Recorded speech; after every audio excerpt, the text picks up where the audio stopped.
ពាក្យថាម៉ែជាពាក្យដែលមានអត្ថន័យសំខាន់ណាស់ជាពាក្យដែលពិរោះសើមជ្រួតជ្រាបចូលក្នុងចិត្តរបស់កូនគ្រប់គ្នាព្រោះម៉ែជាអ្នកមានព្រះគុណដ៏យ៉ាងធំក្រៃលែងគឺជាអ្នកឲ្យនៅជីវិតឲ្យសេចក្តីស្រឡាញ់ឲ្យទ្រព្យសម្បត្តិឲ្យបានទទួលការសិក្សាម៉ែជាអ្នកចិញ្ចឹមបីបាច់ថែរក្សាកូននិងជាអ្នកនៅចិត្តកូនច្រើនជាងអ្នកណាទាំងអស់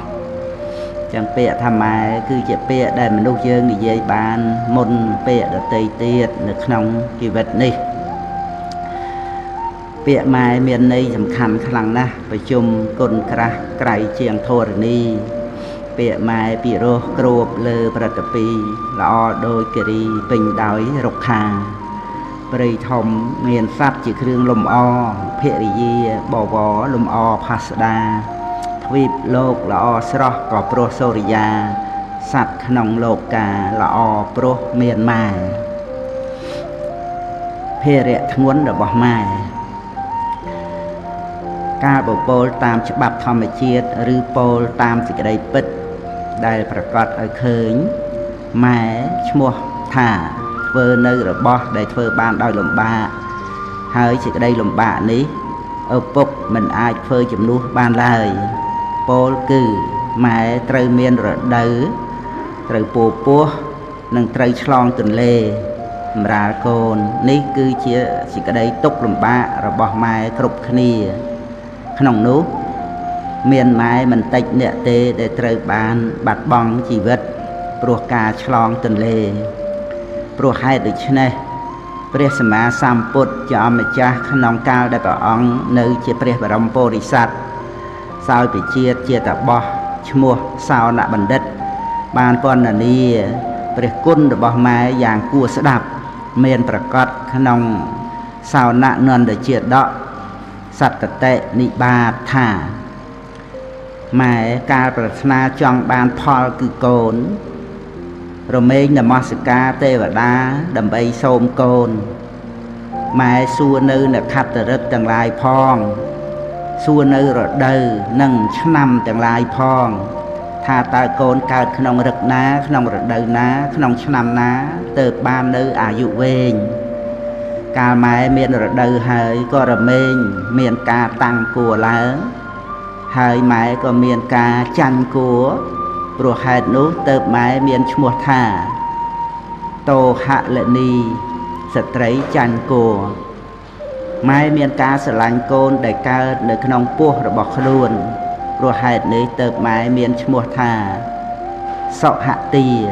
ស្ត្រីមានចិត្តល្អម៉ែរក្សាគួរអស់មួយឆ្នាំឬជិតមួយឆ្នាំហើយទើបបានឆ្លងទន្លេសម្រាលកូនព្រោះហេតុនេះទើបម៉ែមានឈ្មោះថាជាអ្នកយន្តីឬជានេតីស្ត្រីជាអ្នកឲ្យកូនបានកើតមកម៉ែញ៉ាំងកូនដែលកំពុងយំឲ្យត្រេកអរដោយការបំបៅដោះផងដោយការបំពេផងដោយការអោបក្រសោបផងព្រោះហេតុនេះទើបម៉ែមានឈ្មោះថាតោសេនតីស្ត្រីញ៉ាំងកូនឲ្យត្រេកអរ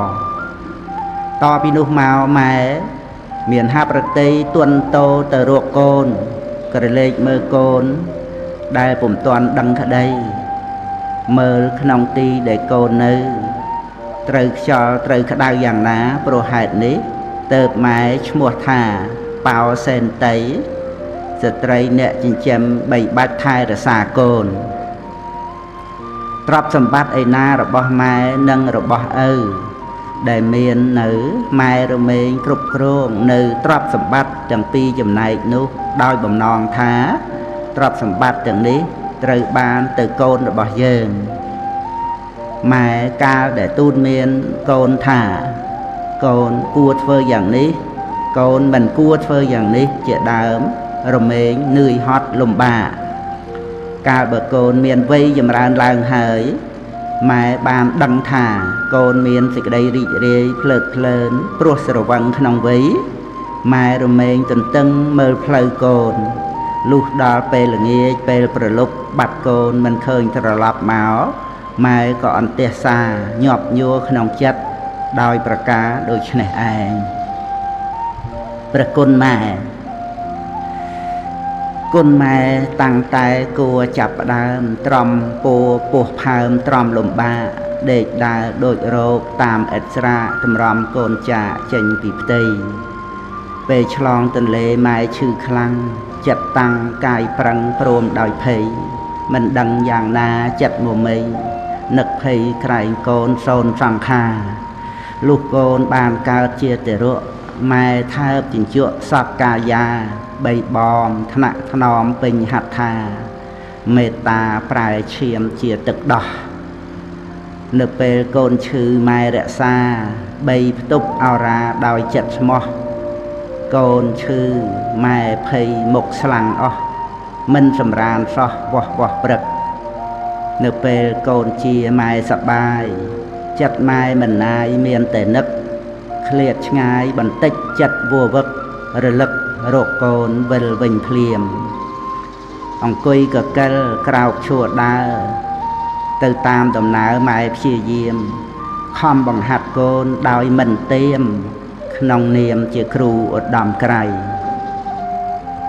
ជុះនោមហូបចុកស្លៀកដណ្ដប់ចំណេះចេះសពប្រចាំថ្ងៃសម្ដីភាសាមាយាទថ្លៃកូនកុំសង្ស័យក្រែងឥតគ្រូកូនចេះមួយមុខម៉ែអម្ដងអួតប្រាប់អ្នកផងមិនចាំយូរម៉ែនឿយយ៉ាងណាមិនគិតគូរបន្ធូរកង្វល់ដោយថ្ពាល់កូនធំបន្តិចបែបរៀងរឹងកូនខ្លះទៅតឹងអាងជីដូនម៉ែខឹងអន់ចិត្តមុខស្រពោនវាយកូនរួចគិតអាណិតក្រោយកូនល្អម៉ែសពក្រៃកន្លងបានដូចម៉ែផ្សងសូមអំណោយដូចបានកៅទឹកទេវតាឲ្យឬដូចបានសោយសុខសួគ៌ពេលកូនបានសុខម៉ែសុខផងពេលកូនមានម៉ងម៉ែពុំជាកូនក្រលំបាកម៉ែរងាគ្រប់គ្រាម៉ែគិតកូនស្រីប្រុសកូនខូចអាក្រក់ក្នុងភូមិឃុំគេគុំគេស្អប់សពសាយសោះម៉ែដឹងប្រកាសថាកូនខុសតែម៉ែសន្តោសប្រុសប្រណីម៉ែគឺជាព្រះរបស់កូនជាក្បូនជីវិតមនុស្សប្រុសស្រីម៉ែមានគុណធ្ងន់ហួសពលស្ដីគ្មានអ្វីជំនួសម៉ែបានឡើយម៉ែគឺជាព្រះក្នុងផ្ទះម៉ែជាអ្នកឲ្យសេចក្តីស្រឡាញ់ឲ្យការកក់ក្ដៅជាអ្នកគ្រប់គ្រងធ្វើឲ្យកូនគ្រប់គ្នាមានសេចក្តីដឹងខ្លួនថាអាត្មាអញមានការកក់ក្ដៅក្នុងចិត្តត្បិតមានម៉ែនៅជាមួយម៉ែគឺជាមិត្តដ៏ពិតប្រាកដមិនថាក្នុងពេលសុខឬពេលទុក្ខឡើយទោះបីកូនខុសស្គមឆ្គងយ៉ាងណាម៉ែតែងឲ្យអភ័យជានិច្ចម៉ែជាទីប្រឹក្សាដ៏ល្អនិងជាទីទុកចិត្តសម្រាប់កូនព្រោះហេតុដូច្នេះហើយទើបម៉ែបានទៅជាព្រះក្នុងផ្ទះម៉ែជាអាចារ្យម៉ែជាទេវតាស្ថិតនៅក្នុងផ្ទះនិងម៉ែជាព្រំព្រមទាំងជាព្រះកូនក្រាបសំពះ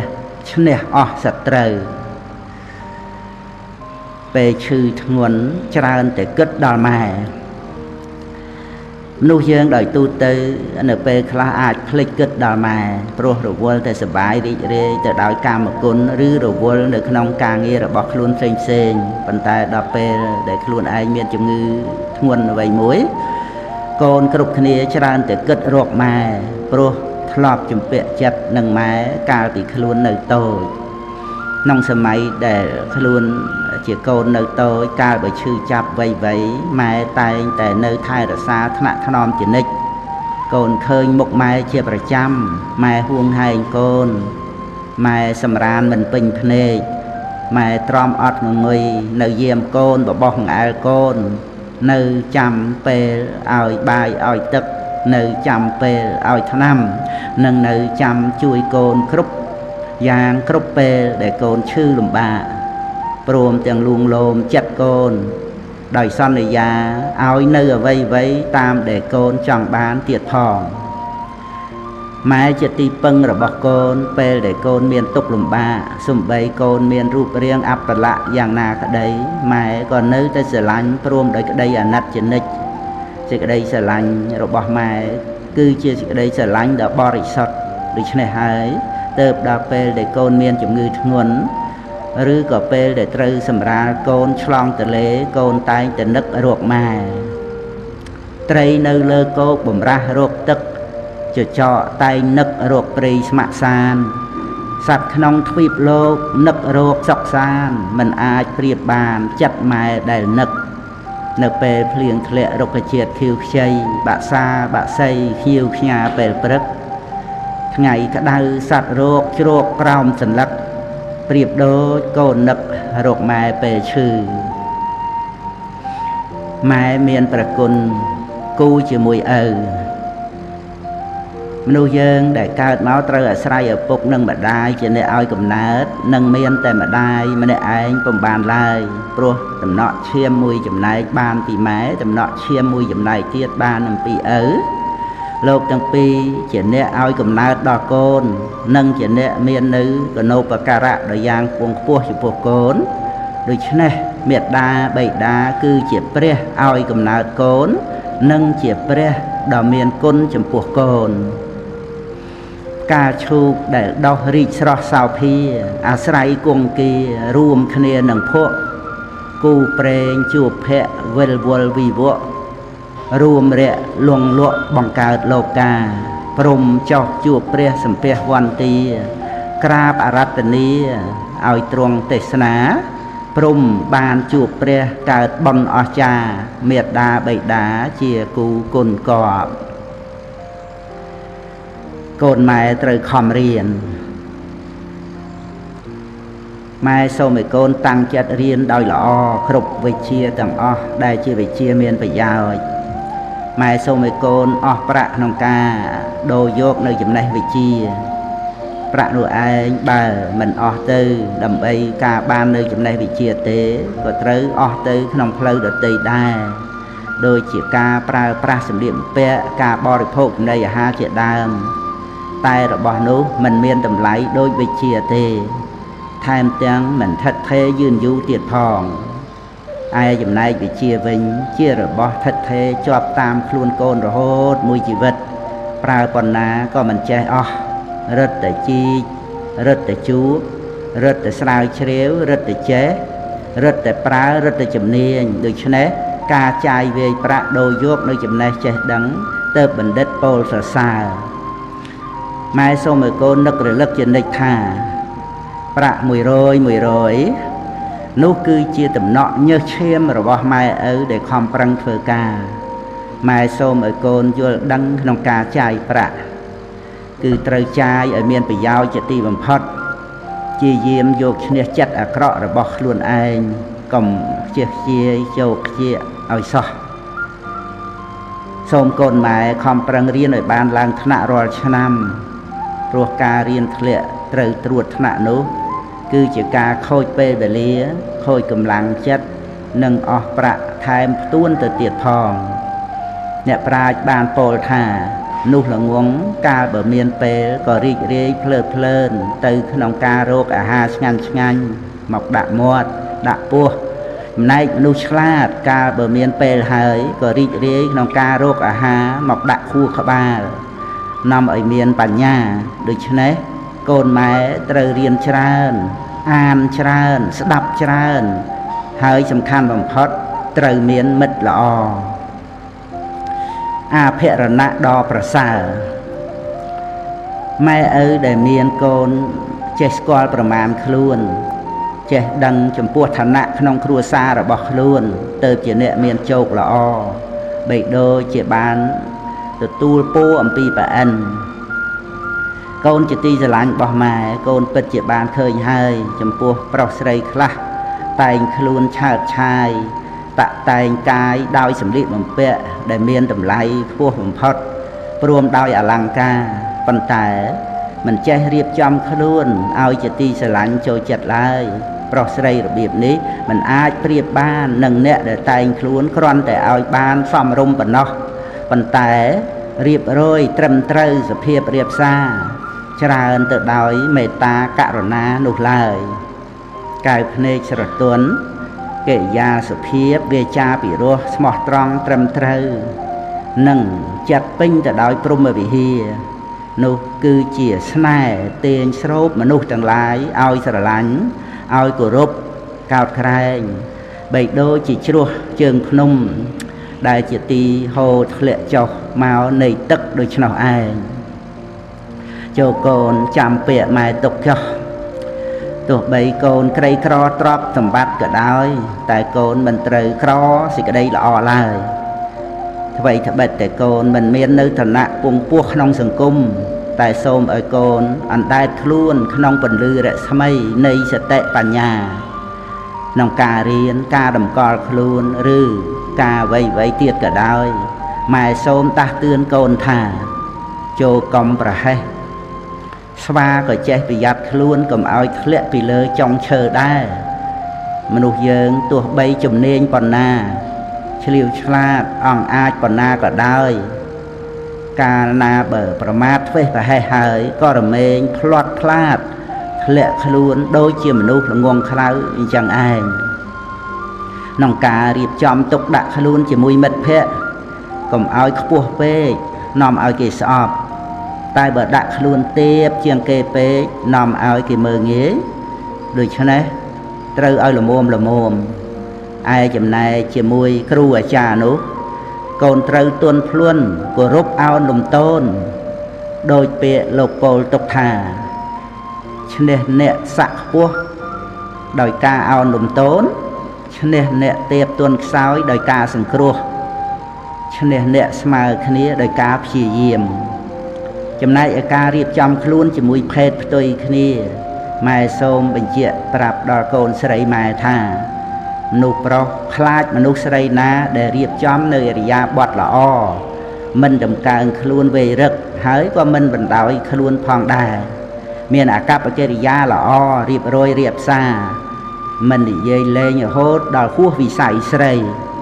កាលបើដូចនេះមនុស្សប្រុសរមែងក្រែងចិត្តនិងនិយាយលើកតម្កើងសូមកូនម៉ែរក្សានៅគុណតម្លៃរបស់មនុស្សឲ្យបានស្ថិតនៅមមួនក្នុងខ្លួនសូមកូនកុំជាមនុស្សអស់តម្លៃឲ្យសោះគុណតម្លៃរបស់មនុស្សគឺជាសេរីសួស្តីនិងជាអភិរណៈដ៏ប្រសើរក្នុងជីវិតកូនម៉ែត្រូវវឹកហាត់ឲ្យមានឧបនិស្ស័យល្អមនុស្សយើងដែលនឹងបានល្អនោះក្រៅអំពីត្រូវមានការសិក្សារៀនសូត្រហើយគឺត្រូវវឹកហាត់អប់រំដើម្បីឲ្យមាននៅឧបនិស្ស័យល្អទៀតផងនេះជាប្រការសំខាន់ចំណុចផ្ដើមនៃការវឹកហាត់សិក្សាអប់រំដែលជាទីសំខាន់បំផុតគឺក្រុមគ្រួសារក្នុងផ្ទះគ្រួសារដែលនៅក្នុងសភាពរៀបរយល្អនោះតិចណាស់ដែលក្មេងទៅជាខិលខូចលេះលោះនេះព្រោះការសែបគប់បានសំប្រពៃលុះដល់កូនធំឡើងកូនត្រូវខំព្យាយាមសែបគប់សមាគមជាមួយមនុស្សល្អ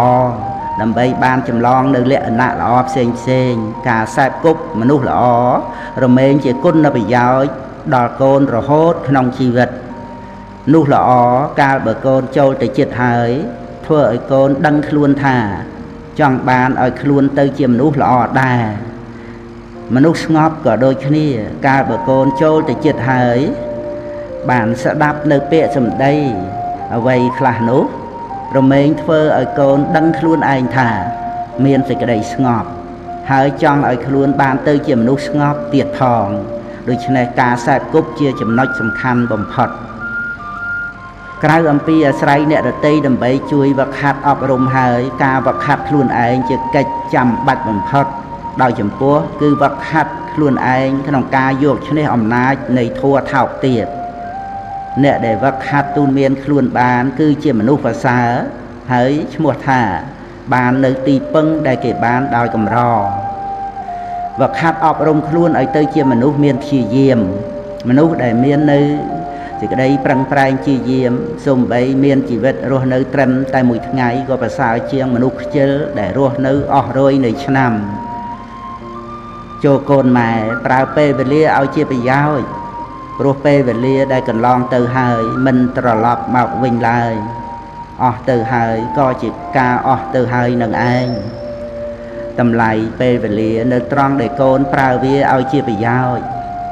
មនុស្សដែលមិនធ្វើនៅការងារជារបស់មនុស្សជីវិតក៏អស់ទៅទេចំណែកមនុស្សដែលមានការព្យាយាមរមែងកាន់យកនៅប្រយោជន៍សន្សំទុកនៅប្រយោជន៍រហូតដល់បានសម្រេចនៅប្រយោជន៍ធំគឺការរួចផុតអំពីសេចក្តីទុក្ខ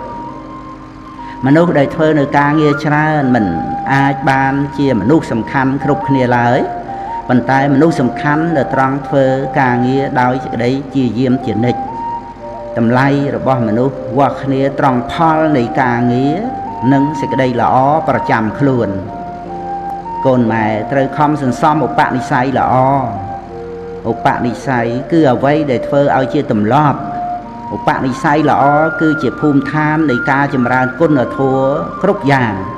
ប្រៀបបីដូចជាដីចម្ការដែលល្អដូច្នោះឯងបើកូនស្រីម៉ែធ្វើល្អហើយឲ្យគេថាចុះកាលកូនស្រីនៅតូចម៉ែជាអ្នករៀបចំតែងខ្លួនឲ្យកូនស្លៀកពាក់យ៉ាងណាស្ពេកាបូបទៅសាលាយ៉ាងម៉េចទៅផ្សំម៉ែរៀបចំឲ្យកូនទាំងអស់ម៉ែតែងតែតាមគួយគុណដំណើរកូនដោយការពេញចិត្តលុះដល់ពេលកូនស្រីធំឡើងអ្វីដែលជាធម្មជាតិសម្រាប់ខ្លួនកូនម៉ែក៏បានប្រាប់បញ្យល់ឲ្យកូនបានដឹងទាំងអស់ឥឡូវម៉ែសូមបញ្យល់កូនស្រីអំពីបញ្ហាមួយដែលកូនចេះតែខ្លាចពាក្យគេថាសូមកូនចាំស្ដាប់ហើយពិចារណាឲ្យល្អដើម្បីដោះស្រាយនៅបញ្ហាមួយនេះឲ្យបានជ្រះស្រឡះកូនខ្លាចគេថាពាក្យថាគេសំដៅដល់មនុស្សទាំងឡាយដទៃលើផែនដីក្រៅពីកូនសូម្បីកូនប្រកាសនៅក្នុងចិត្តហើយថានេះជាអំពើល្អត្រឹមត្រូវតែនៅកូនមិនក្លាហានដើម្បីនឹងប្រព្រឹត្តធ្វើព្រោះខ្លាចគេថារឿងគេថានេះវាคล้ายទៅជារបស់ដែលគួរខ្លាចជាទីបំផុតក្នុងโลกនេះទៅហើយសម្រាប់កូនស្រីបើមានសេចក្តីប្រកាន់យ៉ាងនេះក៏មិនអាចធ្វើអ្វីបានឡើយព្រោះគេមានច្រើនណាស់អ្នកម្នាក់មានការគិតឃើញរៀងខ្លួនត្រូវគ្នាខ្លះមិនត្រូវគ្នាខ្លះការកូនស្រីធ្វើនៅអ្វីមួយអ្នកខ្លះគេថាល្អអ្នកខ្លះទៀតគេថាមិនល្អឬអាចគេថាអាក្រក់តែម្ដងដូច្នេះកូនស្រីត្រូវតែសម្រេចថាអាត្មាអញក៏បីធ្វើនៅអ្វីដែលសមគួរដល់ខ្លួនឯងផងដែលមិនខុសច្បាប់ផងមិនខុសសិលធម៌ផងមិនបៀតបៀនឲ្យនរណាក្តៅក្រហាយផងហើយអាត្មាអញសប្បាយចិត្តនឹងធ្វើផងដូច្នេះអាត្មាអញត្រូវតែធ្វើដោយមិនមានកង្វល់នឹងពាក្យគេថាអ្វីឡើយប៉ុន្តែម៉ែសូមរំលឹកកូនស្រីចូលកូនកុំភ្លេចផ្ទៀងផ្ទាត់នៅកិច្ចការងារនោះឲ្យជាការងារល្អត្រឹមត្រូវពិតប្រាកដផងការរិះគន់និន្ទាខ្នន់ខ្នាញ់ជារបស់ធម្មតានៅក្នុងโลกអ្នកខ្លះប្រើពេលវេលាទំនេរទៅក្នុងការអានសៀវភៅអ្នកខ្លះរីករាយនៅក្នុងការលេងកីឡាអ្នកខ្លះជ្រើសរើសយកការនិន្ទារិះគន់ខ្នន់ខ្នាញ់ចំពោះអ្នកដទៃមកជាការងារធំដុំក្នុងជីវិតអ្នកដែលសម្លឹងទោសគេដោយអកុសលចិត្តនិយមនិយាយរឿងអាក្រក់របស់គេគឺជាអ្នកមិនមានសេចក្តីចម្រើនក្នុងជីវិតឡើយព្រោះគិតតែនាំយករឿងអាក្រក់មកដាក់ក្នុងខ្លួនរាល់ថ្ងៃបីដូចជាធុងសម្រាមប្រឡាក់ប្រលោះទៅដោយរបស់ស្មោកគ្រោកជាការសាងនៅគ្រឿងដែលរារាំងសេចក្តីចម្រើនឲ្យដល់ខ្លួនឯងជាអ្នកបញ្ឆោតខ្លួនឯងឲ្យរីករាយដោយសេចក្តីវង្វេងក្នុងផ្សែងនៃសេចក្តីអាក្រក់នោះយើងចង់កិច្ចអំពីអ្វីផ្សេងក៏អាចនឹងកិច្ចបានប៉ុន្តែយើងមិនអាចកិច្ចអំពីកម្មពីនិងកិច្ចអំពីខ្លួនឯងបានឡើយ លុះត្រាតែចូលព្រះនិព្វានទៅអាចកិច្ចផុតបានដូច្នេះមនុស្សដែលល្អគេរមែងទទួលយកសភាពពិតរបស់ខ្លួនមិនមែនចេះតែបញ្ឆោតខ្លួនឯងដោយសេចក្តីវង្វេងរឿយទៅនោះឡើយការព្រមទទួលយកនៅសេចក្តីពិតរមែងធ្វើឲ្យភាពលំបាកក្នុងចិត្តបានធូរស្រាលពិតប្រាកដកូនស្រីម៉ែត្រូវរៀនទទួលយកការពិតរបស់ជីវិតកុំចេះតែញាប់ញួរទៅតាមពាក្យគេថាត្រូវរៀនឲ្យយល់ពីហេតុផលរបស់ធម្មជាតិចាប់យកការពិតនៃជីវិតមកសិក្សារហូតបានយល់ច្បាស់ហើយរស់នៅដោយសេចក្តីស្ងប់ចិត្តចូលកូនចាំទុកថាมันមានការរស់នៅជាមួយនឹងអ្វីឲ្យបានសុខស្មើនឹងការរស់នៅជាមួយសេចក្តីស្ងប់ឡើយព្រះច័ន្ទនឹងថ្ងៃឥតមានដឹងអ្វីតែត្រូវប្រុសស្រីនិន្ទាសរសើរពពោរស័ព្ទដូចមានឆ្លាបហើភ្លៀងខ្យល់ដេកដើរគេថាទាំងអស់បួសជាប្រសង់នៅគេរិះគន់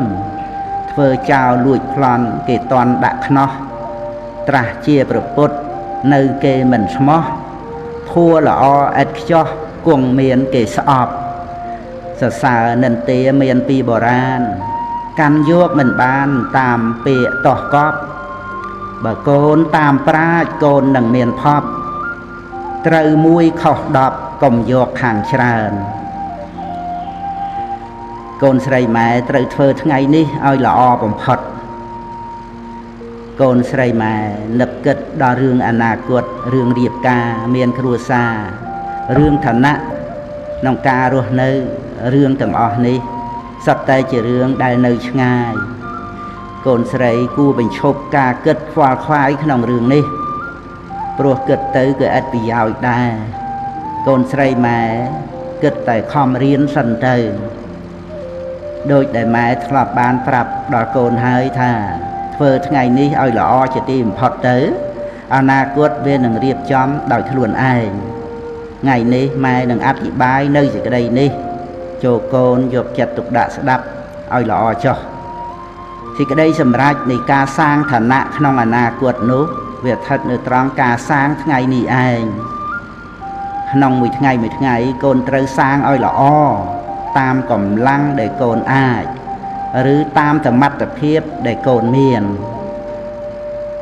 មនុស្សដែលរមែងផ្សេងគ្នាមកអំពីកំណើតគឺម្នាក់រៀងខ្លួនហើយមានអង្គប្រកបច្រើនយ៉ាងទៀតដែលធ្វើឲ្យឋានៈនៃការរស់នៅរបស់មនុស្សផ្សេងអំពីគ្នាកាន់តែច្រើនឡើងដែលសំខាន់គឺអង្គប្រកបផ្ទាល់ខ្លួនឯងនិងអង្គប្រកបផ្នែកខាងសង្គម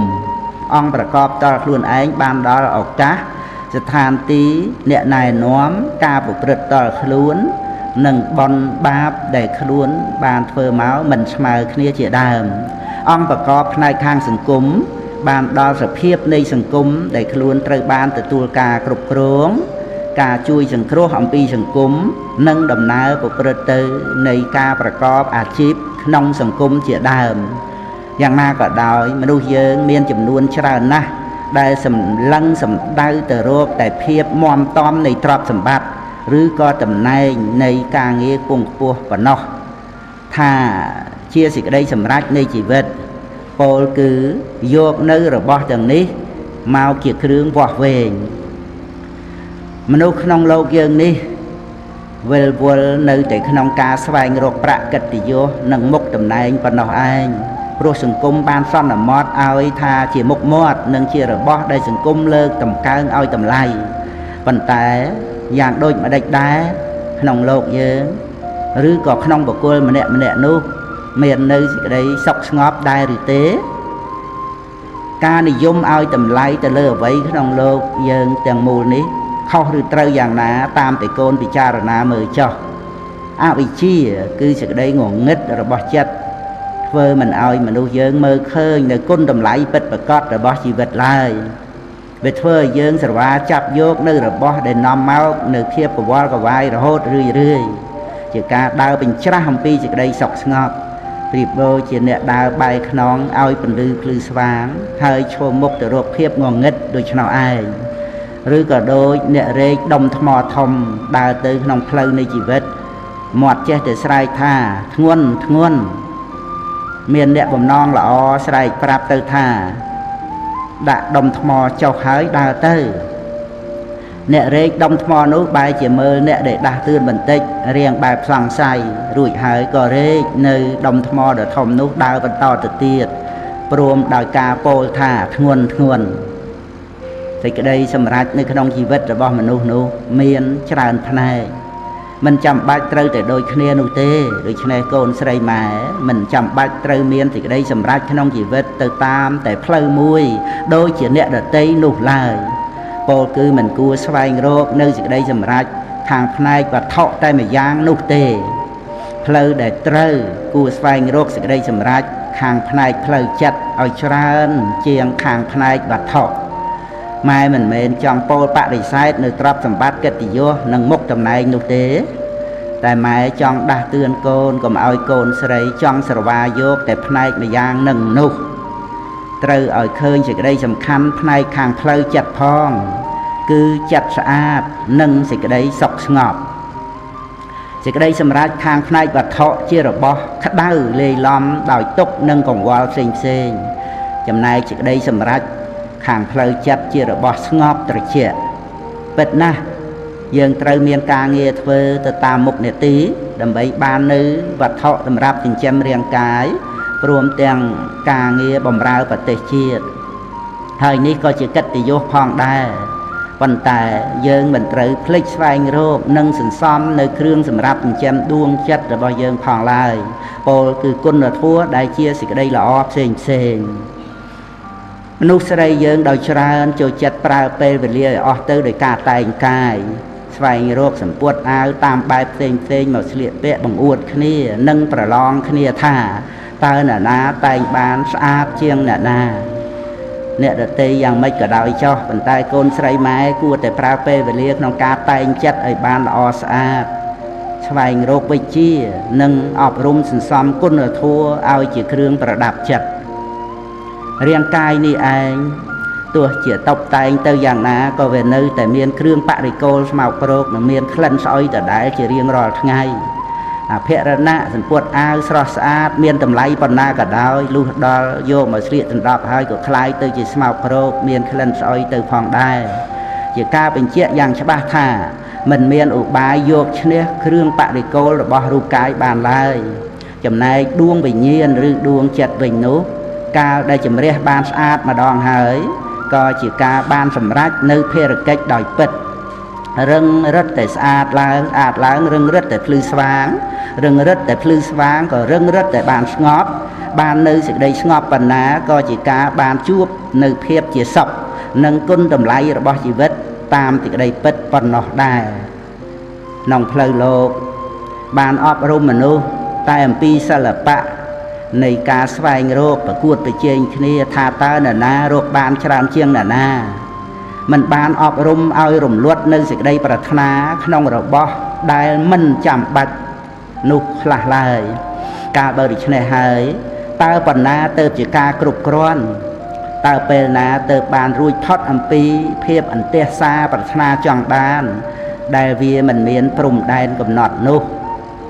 តាមការពិតរបស់ដែលចាំបាច់ដល់ជីវិតពិតនោះមិនមែនច្រើនប្រមាណឡើយ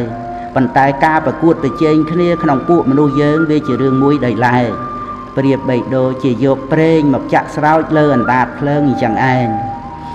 ភ្លើងនៃសេចក្តីប្រាថ្នាកាលបើត្រូវបន្ថែមគ្រឿងសម្រាប់ឲ្យឆេះហើយក៏រមែងឆេះសន្ធោសន្ធៅរហូតដល់ថ្នាក់លែងពន្លត់កើតប្រហែលដូច្នេះហើយទៅមនុស្សយើងមានកម្ដៅក្តៅអន្ទះអន្ទែងដែលគួរឲ្យនឹកបារម្ភដល់សេចក្តីអន្តរាយផ្សេងបើយើងកំណត់សេចក្តីត្រូវការរបស់យើងឲ្យនៅក្នុងព្រំដែនល្មមប្រមាណម៉ោងពេលនៃការស្វែងរកក៏នឹងកាត់បន្ថយបានពេលដែលនៅសល់ក៏នឹងត្រូវបានមកជាពេលនៃសេចក្តីសុខស្ងប់ពោលគឺស្ងប់នៅតណ្ហានឹងឯងនោះយើងដែលស្វែងរកទ្រព្យសម្បត្តិទុកសន្ធឹកសន្ធាប់លើសលប់អំពីការចាំបាច់នោះតើយកធ្វើអ្វីបានខ្លះជីវិតរបស់យើងខ្លីណាស់ một ngày ở tới chỉ rưỡi rồi nơi mình ban của màn phong có cha hay có thiêm luôn chạm slap ca sân xóm trọp tục ra lơ hầm pi chạm bạch thôi khôi pe về lia tư tê nụ khla miềnแต่วิชเปียยกบาประกรรมดอกชรานtư chỉ mũi phongจำนายตรับสมบัติเตยบานจะเจ้าตกไอเนื้อขนมโลกนี่เองโกนเสยทลอบบานอ่านประวัติศาสตร์ขนมโลกก็กวงบานดังให้ถ้าตาตรับสมบัติหนึ่งแผ่นใดนี้น่ะนะยกเตยบานคลาโดยเฉพาะได้บานฉบังเฉลี่ยให้กรุบกรวงบานชราหนึ่งกัวนุบะเมียนน่ะนะกี่เลิกยกหนึ่งเพลย์ทนอลต่างอ้อมาเอาโกนก็กวงแต่ปลาทนอลนุบานเหมือนชราเชียงได้โกนปลาสับไงนี่เลยปัญแต่สิก็ได้ทั้งวันหนึ่งสราขนมจัดเวรเมงขอกเนียชราเป็นนิกาปลาเพลย์ทนอลโดยกาทูสราขนมจัดคือกรอนแต่สายกาปลาโดยเหมือนบานประกันท่าเจียระบอกโกนมันได้ไอ้เลยปัญแต่บะโกนเจียไม่จ้าแต่มันได้ไอ้วิ่งนู้เพื่อกิจเซ็งได้เตะตัวหนึ่งเพลย์ทนอลต่างอ้อก็มาเจียมุ้ยหนึ่งเพลย์ทนอลนุพองได้โจโกนบานดังเจ้าท่ากาเมียนบานในเอาไว้มุ้ยนุเวรเมงเมียนบานมาเจียมุ้ยหนึ่งกาไทยต้อมเรศาหนึ่งกล่องวอลเซ็งระบอกกองวอลต่างนู้เวียหนึ่งพลันโยกในเปเวลีระบอกโกนเตาต่างอ้อระโหดดอกโกนเหมือนเมียนเปตมเนสำหรับโกนขลุ่นไอ้คลาลายมาในเยมอนี้ดำเบโกนใส่บานทูของวอลเตอในขนมเรื่องสร้างฐานะในอนาคตเปนี้เยิงก็เมียนในตรอบละมุมโกนเรียนบานให้จำนี้ก็เมียนเพลย์ทนอลก็เมียนสลาเรียนก็เมียนตีทะเลก็เมียนวัดอารามก็เมียนส่งไปมันเชื่อระบอกเยิงดัดมุกแต่เยิงก็เมียนสัตตราบานละมุมแต่เยิงไตรกากรอนแต่ไตรจำนายประคลา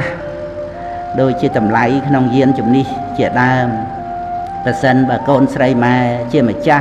ในตึกบังทะเลต่างออกขนมโลกโกนผักเวียขนมบัดไงบานเตรมประมุยบังเปรกายบานนอบางเจียมาจ้าในสมปวดเขาเอาต่างออกขนมห้างหรือขนมซาโกนปลาบานเตรมปีใบสำหรับบานนอขนมมุยไงหายเวียก็มันเมนเถื่อโกนเตยเจเตวราบานได้กวงเนยเตยเจมนุษย์ได้เมียนกาเสรีเคลียนชื่อบรรโตบ้องจาระปัสสาวะหายเตยจ้าชื่อหนังสลับขนมเปรเจติมพอดโดยฉะนั้นกาละโมบโลบล้วนขนมตรับสมบัติเติบเจกาละงวงคลายมีย่างระบอบมนุษย์เยิงเวียเจดมปปูอับบัดบังในก้นดำไหลได้ปิดประกอบในชีวิตมนุษย์ยำนายเรื่องเรียบกาหนึ่งเรื่องครัวซานุโกนใส่มันจำบัดกึดเอาไว้เป็นนิเตพอมาเรียนในบ้านสำหรับเซนเตอร์เป็นแบบเรียนในชราอันเตียดนะได้สำหรับกึดกูนุปันตายไม้โสมพิ้ายกับนึดระบอบไม้ขนมเป็นนี้ตกไอโกนสั้นท่าโกนใส่ปัฒนาขบวกับบ้านแต่โกนใส่เตยเฟอคล้วนไอบ้านขบวพองแบบโกนใส่เตียบเตแต่ปัฒนาขบวนุคือโกนใส่มันพอดไปเคลี้ยเจ้ามันเลยขนมได้ระบอบมนุษย์เตียบเจียมันขานไอ้อย่างเตียดเรื่องกูโครงนุมันจำบัดสบายโรคลายดอกเป้ไปเลี้ยซ้ำกูหายก็ระเมงหมอกดอจะทำมาได้เนี่ยนาจัดขดาวแต่ตามเต็มนาในเกล็ดเนี่ยนุหนังสลายคราวจะมุ้ยหนังกาบัดบ้องในกัตติโยไม้สังคมทาโกนใส่ไม้หนังระซาในกัตติโยระบอกล้วนกัตติโยครัวซารวมถึงกัตติโยระบอกประเทศเชียดเยิงพองการเรียนบานละออนังกาประพฤติละอระบอกโกนจับเจ็บปวดเอาภาษาเด็กโกนเอาดอลปกระบอกโกนนังไม้รวมถึงครมครัวซาเอาปกระบอกโกนนังไม้จังแต่ตัวในปูนี่เห็นปีโกนชราเชียงปูดาวเบียจ้าปีรัวแต่เตียดจะได้ละอระบอกโกนได้เจนปีมอดครูนังมอดเนี่ยแต่ตีเตียดนุเพื่อเอาปกมาได้สบายจัดรีเรียเวียเจระบอกเต็มมาย่างตรองได้บานลือดำดังท่าโกนใส่มาเจียมนุละอต่างจัดเรียนโซติดประกอบเวียเปิดเจียหาเต็มสำหรับปกมาได้เมน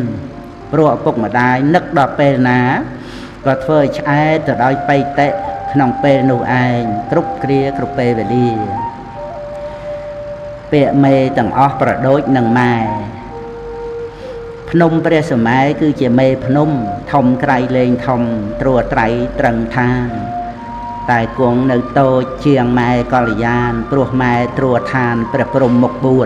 4ម៉ែពិតជាធំនៅក្នុងលោកាមេតបខ្លាំងក្លាសំពះម៉ែខ្លួនទោះស្ដេចចក្រពត្តិគ្រងទ្វីបទាំង4អំណាចមមួនតែនៅខ្លាចម៉ែ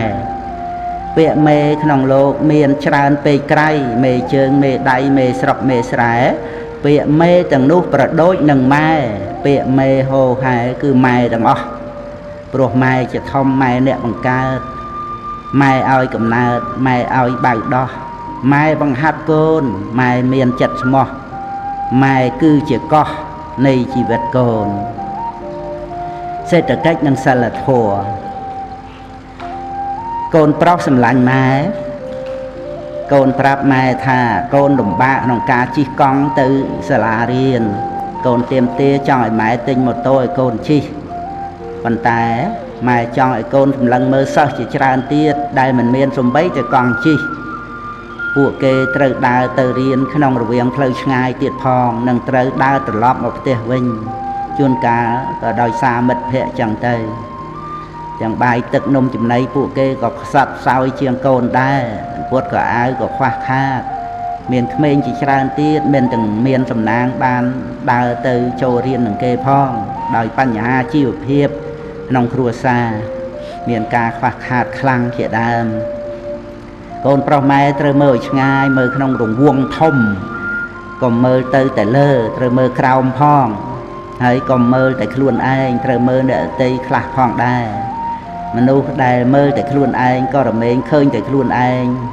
មិនឃើញដល់អ្នកដទៃផងទេ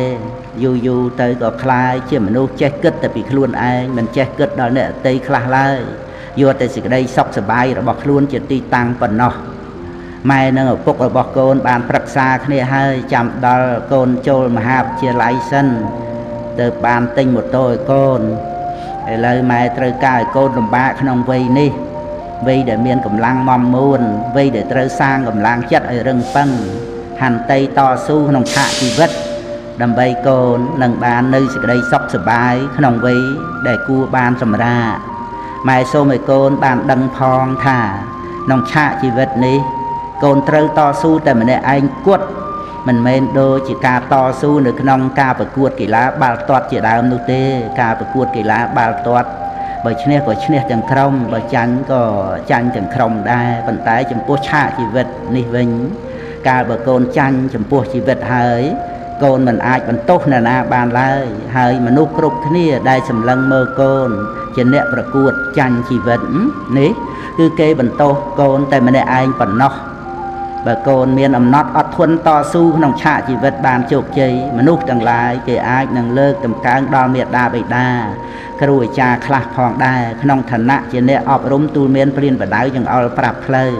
តែមនុស្សដែលត្រូវបានទទួលការលើកតម្កើងច្រើនជាទីបំផុតក៏គឺខ្លួនកូននឹងឯងតែម្ដងការប្រកួតចាញ់ជីវិតញាតិមិត្តបងប្អូនប្រកាសជាមិនមាននរណាម្នាក់ព្រមចាញ់ឬរួមចាញ់ជាមួយកូនឡើយអស់យ៉ាងគេគ្រាន់តែមើលដោយការអាណិតអាសូរតែប៉ុណ្ណោះប្រហែលដូច្នោះកូនត្រូវវឹកហាត់កសាងកម្លាំងចិត្តឲ្យបានរឹងប៉ឹងឲ្យចេះអត់ធន់តស៊ូដើម្បីបានជាមូលដ្ឋានដ៏ល្អនៃជីវិតរបស់ខ្លួនឯងកូនម៉ែកុំចេះទៅសម្លឹងរកទីពឹងអំពីខាងក្រៅឬអំពីមនុស្សដទៃនោះឡើយកូនត្រូវចេះព្យាយាមធ្វើខ្លួនឲ្យជាទីពឹងនៃខ្លួនឯងហើយត្រូវតែបញ្ញាប់បញ្ញាប់ឲ្យបានសមគួរតាមវ័យទៀតផងសូមឲ្យកូនម៉ែបានយល់ឃើញត្រូវដូច្នេះថាការចេះដឹងល្អនិងការប្រព្រឹត្តល្អជារបស់សំខាន់ក្នុងជីវិតដោយកូនបានឃើញស្រាប់ហើយពុកម្ដាយមិនមែនជាអ្នកមានទ្រព្យសម្បត្តិរហូតដល់ថ្នាក់ចាយប្រាក់ដោយមិនចាំបាច់គិតមុខគិតក្រោយនោះទេឬក៏ត្រូវយកមកបាចសាចរយរាយលេងដើម្បីសេចក្តីសប្បាយរីករាយរបស់កូន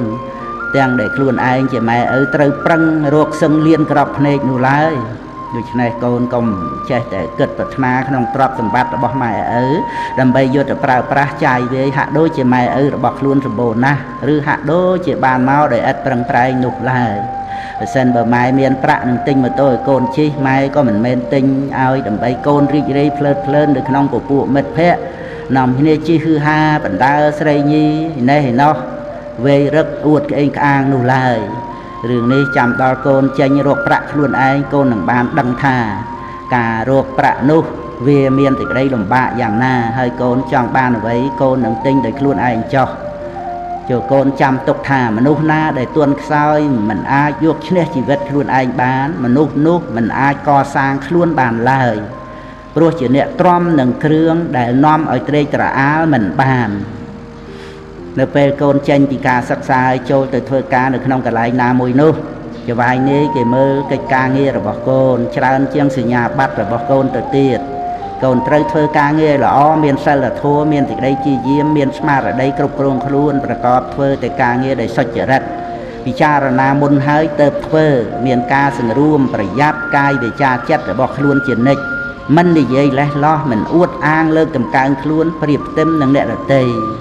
កូនត្រូវជាមនុស្សទន់ភ្លន់ចេះបន្ទន់អរិយាបថ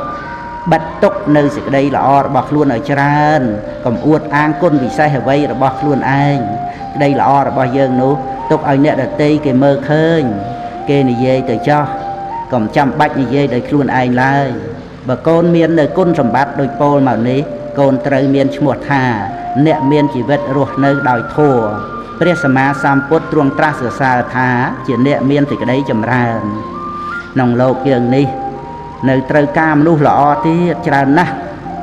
កូនកំណឹកថាមានត្រឹមតែសញ្ញាបត្រជាន់ខ្ពស់ហើយអាចបានជួបនៅសេចក្តីសម្រេចគ្រប់យ៉ាងតាមដែលបំណងប្រាថ្នានោះកូនត្រូវតែមាននៅគុណសម្បត្តិដទៃផ្សេងទៀតឲ្យបានច្រើនជាអលង្ការទើបកូនអាចមាននៅដំណើរជីវិតប្រព្រឹត្តទៅបានល្អបើប្រសិទ្ធៈនៅគុណសម្បត្តិសេចក្តីល្អផ្សេងហើយទោះបីមានទ្រព្យច្រើនមានស័ក្តិធំមានមុខតំណែងពងពោះបណ្ណាក៏ដោយក៏មិនអាចមាននៅសេចក្តីសុខដ៏ពិតប្រាកដឡើយត្រឹមតែជាការបោកបញ្ឆោតខ្លួនឯងប៉ុណ្ណោះហើយត្រូវបញ្ឆោតឲ្យរីករាយរំភើបទៅរហូតក្នុងមួយថ្ងៃ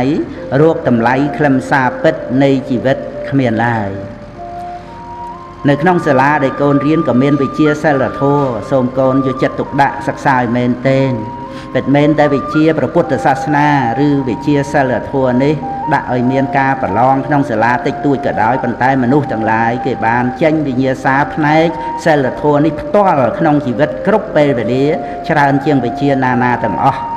វិជ្ជានេះមានការចាំបាច់ដល់ដំណើរជីវិតច្រើនជាទីបំផុតជាការចាំបាច់ដល់ថ្នាក់ខានមិនបានតែម្ដងបើមនុស្សយើងរៀនក្នុងសាលាគ្រាន់តែដើម្បីចេញមកប្រកបអាជីពរកស៊ីចិញ្ចឹមជីវិតទេនោះតើមនុស្សនឹងជាសត្វដ៏ប្រសើរវិសេសជាងសត្វលោកប្រភេទដទៃទៀតយ៉ាងដូចម្ដេចទៅព្រោះសត្វដទៃមិនបានចូលរៀនក្នុងសាលាក៏អាចមានជីវិតរស់នៅបានដែរទាំងដែលពពួកសត្វខ្លះមើលទៅទំនងជារស់នៅសប្បាយជាងមនុស្សខ្លះទៀតផងព្រោះអាស្រ័យហេតុនេះការសិក្សាទៅគួរឲ្យមានទិសដៅពងខ្ពស់ប្រសើរជាងការសិក្សាដោយត្រឹមតែដើម្បីចិញ្ចឹមជីវិតតែម្យ៉ាងនោះគឺគួរឲ្យមានទិសដៅទៅក្នុងការអប់រំចិត្តដើម្បីឲ្យមានចិត្តខ្ពស់បានទៅជាមនុស្សចេះព្យាយាមកាត់បន្ថយនៅកិលេសព្រោះកិលេសវាជាគ្រឿងទាញចិត្តឲ្យធ្លាក់ចុះទាបនិងឲ្យថោកដូចវាដែរសេចក្តីនេះមិនមែនបានន័យថាការប្រកបមុខរបរចិញ្ចឹមជីវិតមិនសំខាន់នោះទេម៉ែដឹងហើយថាបច្ច័យ4ជារបស់ចាំបាច់សម្រាប់មនុស្សការខ្វះខាតបច្ច័យ4ធ្វើឲ្យមនុស្សលំបាកមានការរំខាននៅក្នុងចិត្តកង្វល់ដល់អនាគតនិងមានសេចក្តីដឹងខ្លួនជាទុក្ខក្នុងរឿងផ្សេងប៉ុន្តែការខ្ជិះខ្ជាយចាយវែងមិនគិតវាក៏ធ្វើឲ្យមនុស្សប្រឈមមុខនឹងទុក្ខកង្វល់បានដែរដូច្នេះកូនត្រូវចេះគិតឲ្យមែនទែនម៉ែសូមបញ្យល់កូនអំពីសិលធម៌និងសេដ្ឋកិច្ចនៅក្នុងជីវិតប្រចាំថ្ងៃសេដ្ឋកិច្ចដែលពិតប្រាកដរមែងមិនទាស់នឹងច្បាប់សិលធម៌ក៏ដូចគ្នាដែរគឺសិលធម៌ពិតប្រាកដត្រូវតែមានសេដ្ឋកិច្ចដែលល្អប្រព្រឹត្តទៅព្រមគ្នាកូនត្រូវយល់ពាក្យទាំងអស់នេះដូចតទៅសេដ្ឋកិច្ចដែលពិតប្រាកដត្រូវតែមិនប្រជែងយកប្រៀបលើគ្នា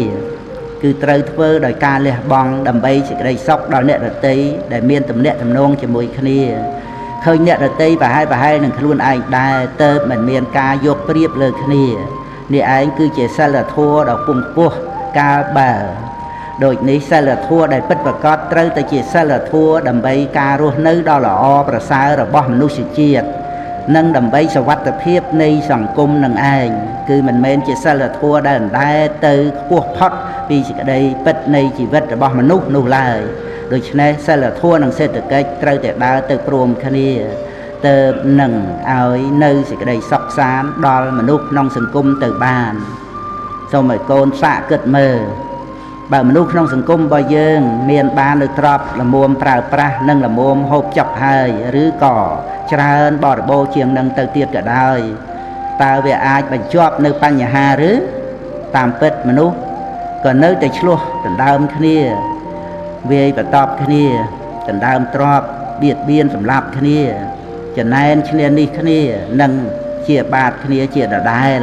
ព្រោះមនុស្សមានក្រពះតណ្ហាបើភ្លៀងធ្លាក់ចុះមកនៅដុំមាសមនុស្សក៏នៅតែកាប់សម្លាប់គ្នាដើម្បីដណ្ដើមដុំមាសនឹងឯងព្រះសម្មាសម្ពុទ្ធទ្រង់ត្រាស់សម្ដែងថាសំបីភ្នំមាសពីរក៏មិនល្មមដល់សេចក្តីត្រូវការរបស់មនុស្សម្នាក់ដែរគង់តែទៅដណ្ដើមនៅភ្នំមាសអ្នកដទៃទៀតជាមិនខាននេះព្រោះតែការមិនចេះគ្រប់គ្រាន់នៃមនុស្សលោកព្រោះដូច្នេះការសិក្សាត្រូវតែឲ្យមានការចម្រើនផ្លូវចិត្តលះបង់នៅការលោភលន់ការខឹងក្រោធនិងសេចក្តីល្ងងទៅព្រមជាមួយគ្នានឹងការចម្រើននៅចំណេះដឹងទៅជាការបានសម្រេចនៅទិសដៅនៃការសិក្សាបើមិនដូច្នោះទេការសិក្សានោះឯងនឹងវិលត្រឡប់មកសម្លាប់អ្នកសិក្សាខ្លួនឯងវិញព្រោះការសិក្សាដោយគ្រាន់តែដើម្បីបានជាឧបករណ៍នៃកិលេសប៉ុណ្ណោះរបៀបដូចគេចាប់អាសេរពឹសត្រង់កន្ទុយអញ្ចឹងឯង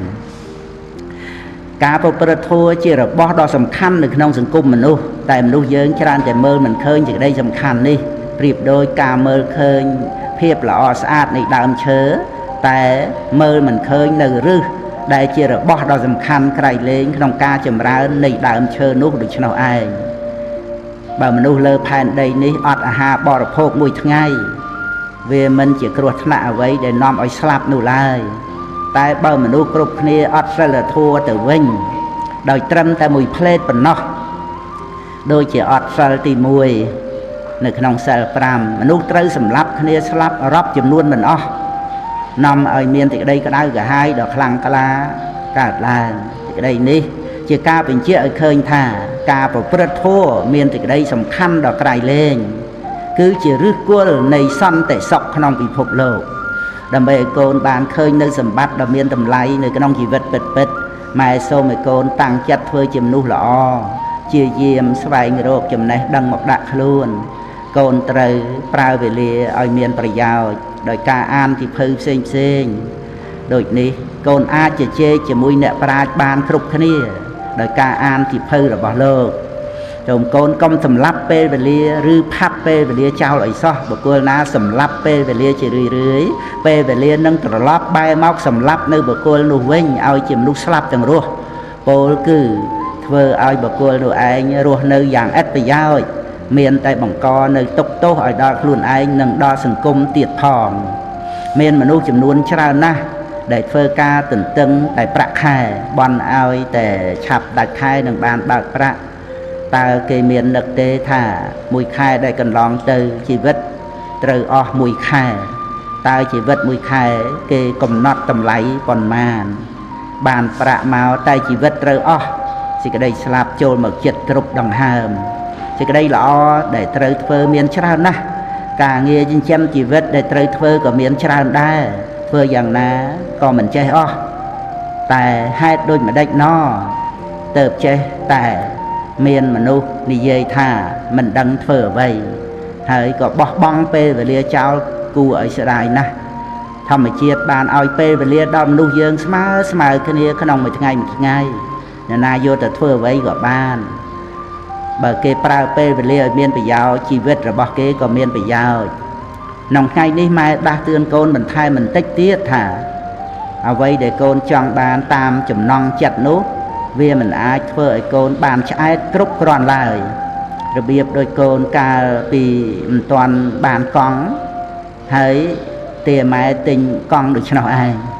ឥឡូវមិនទាន់បានប្រមាណផងឃើញតែកូនធុញទ្រាន់នឹងកង់ទៅហើយ បញ្ជាក់ឲ្យឃើញថាកូនខ្វះអំណត់អត់ធន់ខ្វះការតស៊ូព្យាយាមខ្វះធัวសន្តោសដូច្នេះកាលបើកូននៅតែខ្វះគុណធម៌ទាំងនេះជារៀងរហូតនោះកុំនិយាយត្រឹមតែម៉ូតូទោះបីជាកូនបានរថយន្តក៏កូនមិនឆ្អែតឡើយសូមកូនម៉ែគ្រប់គ្រាន់ក្នុងពេលនេះតែម្ដងទៅគុណសម្បត្តិរបស់ស្ត្រីរបស់របរប្រើប្រាស់ក្នុងផ្ទះកាលបើមានប្រាក់ល្មមទិញប្រើបានក៏ទិញប្រើទៅព្រោះជារបស់ចាំបាច់ក្នុងជីវិតប្រចាំថ្ងៃមិនគួរកំណាញ់ស្វិតឲ្យជីវិតរស់នៅលំបាកលំបិននោះឡើយយ៉ាងទៀតមិនត្រូវជៀសខ្ជាយរហូតដល់ទៅថ្នាក់មិនដឹងតម្លៃសម្បត្តិទ្រព្យមិនដឹងតម្លៃមាសប្រាក់ដែលរកបានមកដោយលំបាកនោះទេ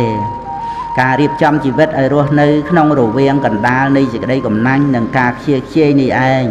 គឺជាការងាររបស់មនុស្សម៉ាត់ឆ្យាត់គឺជាមនុស្សដែលរៀបចំជីវិតឲ្យស្ថិតនៅត្រង់កណ្ដាលនៃសេចក្តីមិនល្អផ្សេងគុណធម៌គ្រប់យ៉ាងរមែងមានការប្រព្រឹត្តទៅជាផ្លូវកណ្ដាលទាំងអស់ព្រោះដូច្នេះបើកូនត្រូវការ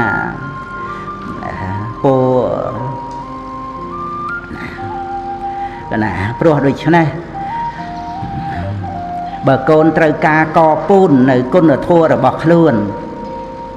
ក៏សូមឲ្យកូនកាន់យកផ្លូវកណ្ដាលតួយ៉ាងដូចជាសេចក្តីក្លាហានត្រូវតែនៅរវាងការភ័យខ្លាចផ្ដេសផ្ដាសនិងការប្រហើនកោងកាចសេចក្តីក្លាហាននេះទៅជាគុណធម៌ឬដូចជាសេចក្តីព្យាយាមដែលនៅកណ្ដាលរវាងការខ្ជិលនិងការប្រឹងជ្រុលក្តីព្យាយាមនេះទៅជាគុណធម៌កូនបានប្រាប់ម៉ែថាសិស្សរួមថ្នាក់របស់កូនខ្លះគេមានការរស់នៅដោយការចាយវាយជៀសខ្ជាយសប្បាយរីករាយមាននៅទ្រព្យសម្បត្តិនិងមនុស្សដែលតាមបម្រើសេចក្តីត្រូវការច្រើនសន្ធឹកសន្ធាប់ចង់ទៅលេងឯណាក៏ទៅបានចង់បរិភោគអ្វីក៏បរិភោគបានចំណែកកូនមិនអាចធ្វើយ៉ាងនេះបានឡើយម៉ែមានការពេញចិត្តនិងសប្បាយចិត្តនៅត្រង់ដែលកូនមិនអាចធ្វើដូចនោះបានការធ្វើតាមតែចិត្តខ្លួនឯងនិងការបានសពគ្រប់តាមតែចិត្តចង់ក្នុងវ័យបឋមនោះនឹងសាងឧបនិស្ស័យមិនល្អក្នុងខ្លួនក្មេងការបើឧបនិស្ស័យបែបនេះមមតំក្នុងសន្តានក៏រមែងមានផលអាក្រក់ទៅខាងចុងតាមតែកម្លាំងនៃឧបនិស្ស័យមិនល្អនេះឯងម៉ែសូមឲ្យកូនចេះគិតខ្លាចរឿងនេះក្នុងជីវិតផងក្មេងៗសពថ្ងៃដោយច្រើននៅតាមទីក្រុងនិយមហឺហាចូលចិត្តដើរលេងឥតប្រយោជន៍សប្បាយរីករាយចាយប្រាក់ឥតគិតមិនចូលសាលាមិនចូលផ្ទះមានគ្នាប្រុសស្រីផ្ដេសផ្ដាស់ក្មេងប្រុសចេះផឹកស្រាជក់បរិយបណ្ដាលស្រីបំផ្លាញប្រាក់ឡាក់ម៉ែឪនៅតាមខេត្តបញ្ជូនកូនស្រីខ្លះប្រុសខ្លះឲ្យមករៀននៅភ្នំពេញមានកូនដែលមិនចេះអាណិតដល់ម៉ែឪរបស់ខ្លួនយកប្រាក់មកដើរលេងភ្លើតភ្លើនហើយប្រាប់ទៅម៉ែឪថាប្រាក់មិនគ្រប់ព្រោះត្រូវការរៀនច្រើនម្លោះហើយម៉ែឪត្រូវប្រឹងរកប្រាក់បែកញើសហូរញើសត្រំខំថ្មិញអត់ធ្មត់ដើម្បីកូនបានរៀនបន្តពេលខ្លះត្រូវបង្ខំពេកក៏លក់ស្រែលក់ចម្ការលក់គោលក់ក្របីក៏មានកូនខ្លះល្ងងដូចក្របីចេះដូចឆ្មាម៉ែឪអន់ចិត្តលន់មាត់ពោលថាលក់គោឲ្យក្របីរៀនក្របីមែននៅក្រាន់បើជាងទោះបីល្ងងម្ដេចម្ដាក៏គង់អាចប្រើបានជាគ្នាទេញនឹងគាល់ឬអូសរទេះ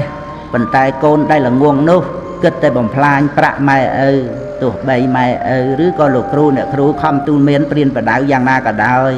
ក៏នៅតែប្រហែលគ្នានឹងនិយាយឲ្យឆ្មាស្ដាប់បង្ករឿងរំខានមិនចេះចប់កូនស្រីម៉ែសូមឲ្យកូនស្រីមានសួស្តីសេរីភ័ព្វតាមធម្មជាតិគឺជាស្រីដែលមាននៅគុណសម្បត្តិរបស់ស្រីល្អប្រសើរក្នុងភាពជាស្រីគួរឲ្យស្រឡាញ់ព្រោះមានសភាពជាស្រីមានខ្លួនសង្រួមជានិច្ច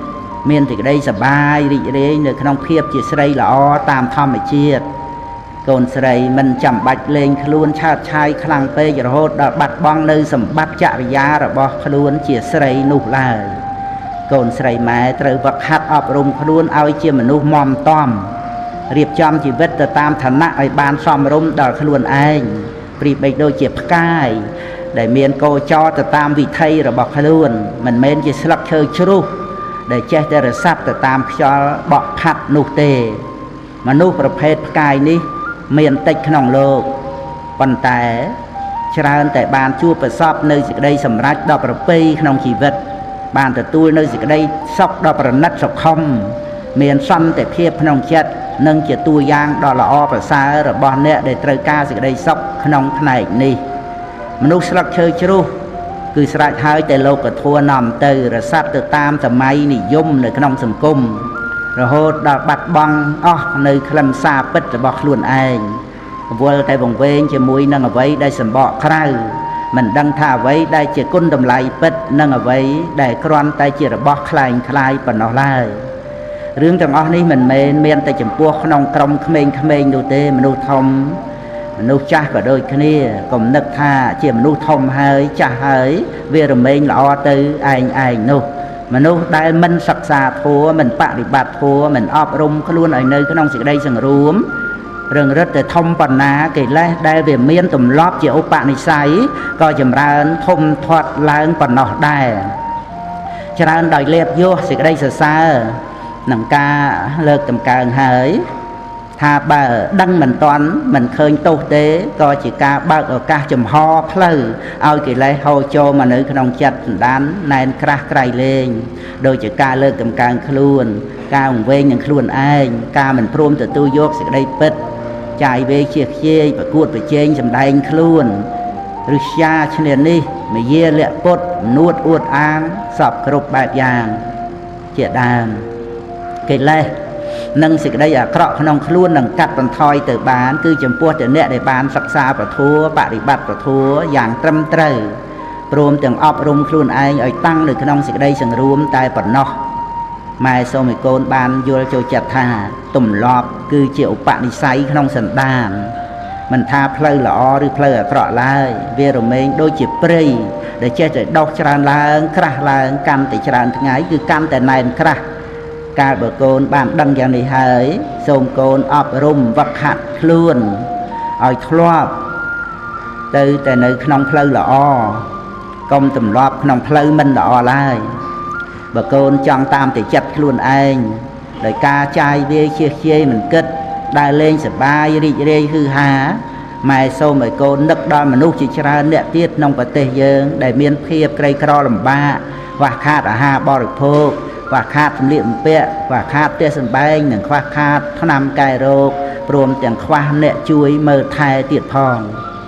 សូមកូនក៏មើលតែខ្លួនឯងម៉ែសូមឲ្យកូនមើលទៅមនុស្សជុំវិញខ្លួនផងរួចហើយមើលឲ្យទលំទលាយទៅឆ្ងាយកូននឹងឃើញពួកមនុស្សដែលរួមកើតក្នុងលោកជាមួយយើងកំពុងមានសេចក្តីទុក្ខលំបាកពាសពេញផែនដី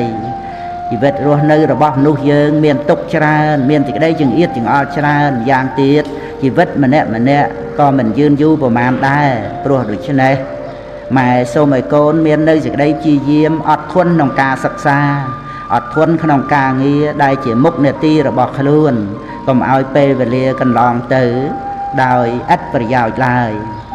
បើនៅក្នុងវ័យសិក្សាបែរជាមិនចង់សិក្សារៀនសូត្ររវល់តែចង់សប្បាយរីករាយក្នុងការដើរលេងដល់វ័យធ្វើការក៏រកការងារអ្វីប្រកបវិជ្ជាមិនបានលោះហើយក៏បានទៅជាមនុស្សមិនថ្លៃថ្នូរដោយបុរាណភាសិតបានពោលថាអ្នកបួសមិនសង្រួមមិនល្អប្រហោះឥតរបរមិនថ្លៃថ្នូរលុះដល់វ័យចាស់ក៏ដល់នៅសេចក្តីលំបាកដោយប្រការផ្សេងម៉ែនិយាយនេះមិនរួមដល់ជីវិតនៃអ្នកដែលមិនមាននៅឱកាសបានសិក្សារៀនសូត្រព្រោះហេតុណាមួយនោះឡើយគឺម៉ែនិយាយចំពោះតែក្មេងដែលមានឱកាសហើយតែមិនព្រមឆក់ឱកាសនោះទុកបណ្ដោយឲ្យឱកាសកន្លងទៅដោយមិនអាចវិលត្រឡប់មកវិញបានដែលព្យាយាមនោះសំបីយើងត្រូវមានការហត់នឿយខ្លះក្នុងកាលខាងដើមតែយើងនឹងបានផលល្អហើយរីករាយនៅខាងចុងប្រៀបដូចយើងស្រោចទឹកដើមឈើនៅគល់ ប៉ុន្តែមានផលនៅខាងចុងដូច្នោះឯងកូនម៉ែត្រូវមានខន្តីជាទឹកមានចិត្តនឹងថឹងជាជីដើម្បីជួយផ្គងឲ្យសេចក្តីជាយាមប្រព្រឹត្តទៅបានស្មើល្អកូនកុំធ្វើអ្វីហឺហាខ្លាំងក្លាបានតែមុនដំបូងរបៀបដូចភ្លើងឆេះច្បើងនោះកូនត្រូវពិចារណាចំពោះការងារជាមុនឲ្យហើយស្រេចឃើញថាសមគួរដល់ខ្លួនហើយកូនត្រូវតែអត់ធន់និងព្យាយាមធ្វើរហូតដល់បានទទួលនៅសេចក្តីសម្រេចតាមដែលបានគិតទុកកាលបើកូនបានជួបប្រសពនៅសេចក្តីសម្រេចក្នុងរឿងមួយហើយរមែងជាហេតុនាំឲ្យកូនបានជួបប្រសពនៅសេចក្តីសម្រេចក្នុងរឿងដទៃច្រើនមុខទៀតនេះព្រោះអាស្រ័យសេចក្តីព្យាយាមនិងសេចក្តីអត់ធន់ពីខាងដើមនឹងឯងប៉ុន្តែម៉ែសូមដាស់តឿនកូនថាទោះបីកូនបានជួបប្រសពនៅសេចក្តីសម្រេចច្រើនមុខយ៉ាងណាក៏ដោយសូមកុំឲ្យកូនតម្កើងខ្លួនសូមឲ្យកូនចេះគោរពអ្នកដទៃឲ្យបានត្រឹមត្រូវបន្ទាបកាយបន្ទន់ចិត្តជានិច្ចបើកូនធ្វើបានដូចនេះកូនមិនមានផ្លូវនៃសេចក្តីវិនិច្ឆ័យឡើយនឹងមានតែសេចក្តីចម្រើនច្រើនឡើងនិយាយមកដល់ត្រង់នេះម៉ែមានសេចក្តីសង្ស័យកើតឡើងថាដូចម្ដេចបានជាសិស្សសាលាចំនួនច្រើនបានជួបគ្រូហើយហួសទៅដោយមិនសម្ដែងការគោរពចំពោះគ្រូជួបគ្រូទីណាក៏ធ្វើហាក់ដូចជាមិនស្គាល់មិនមានការរាក់ទាក់គួរសមតាមបែបសិស្សនឹងគ្រូអ្វីសោះអញ្ចឹងឬក៏គេខ្មាស់ថាគ្រូរបស់គេមានការអោនថយយ៉ាងនេះមួយយ៉ាងនោះមួយក្នុងរឿងនេះចំពោះគ្រូមិនជាអ្វីឡើយតែសេចក្តីសាបសូន្យនឹងធ្លាក់ទៅលើសិស្សនោះជាពិតប្រាកដ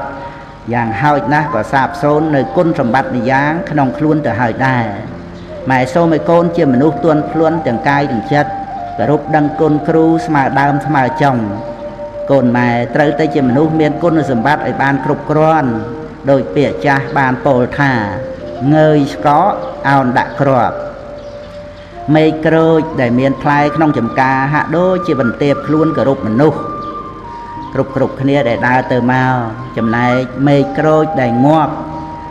ឬគួស្រូវដែលស្កករឹងកញ្ញាង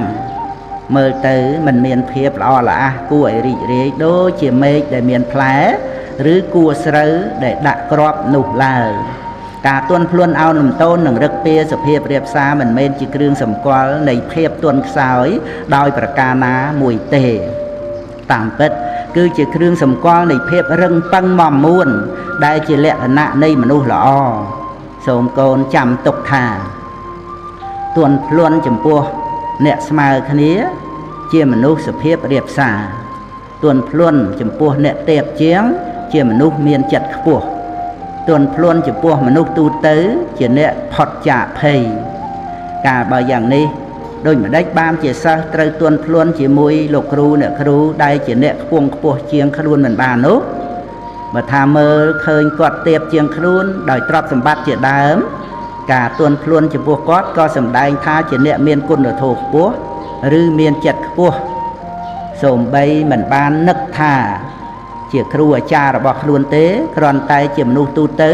ការទន់ភ្លន់ចំពោះគាត់ក៏នាំឲ្យរួចផុតអំពីភ័យផងដែរ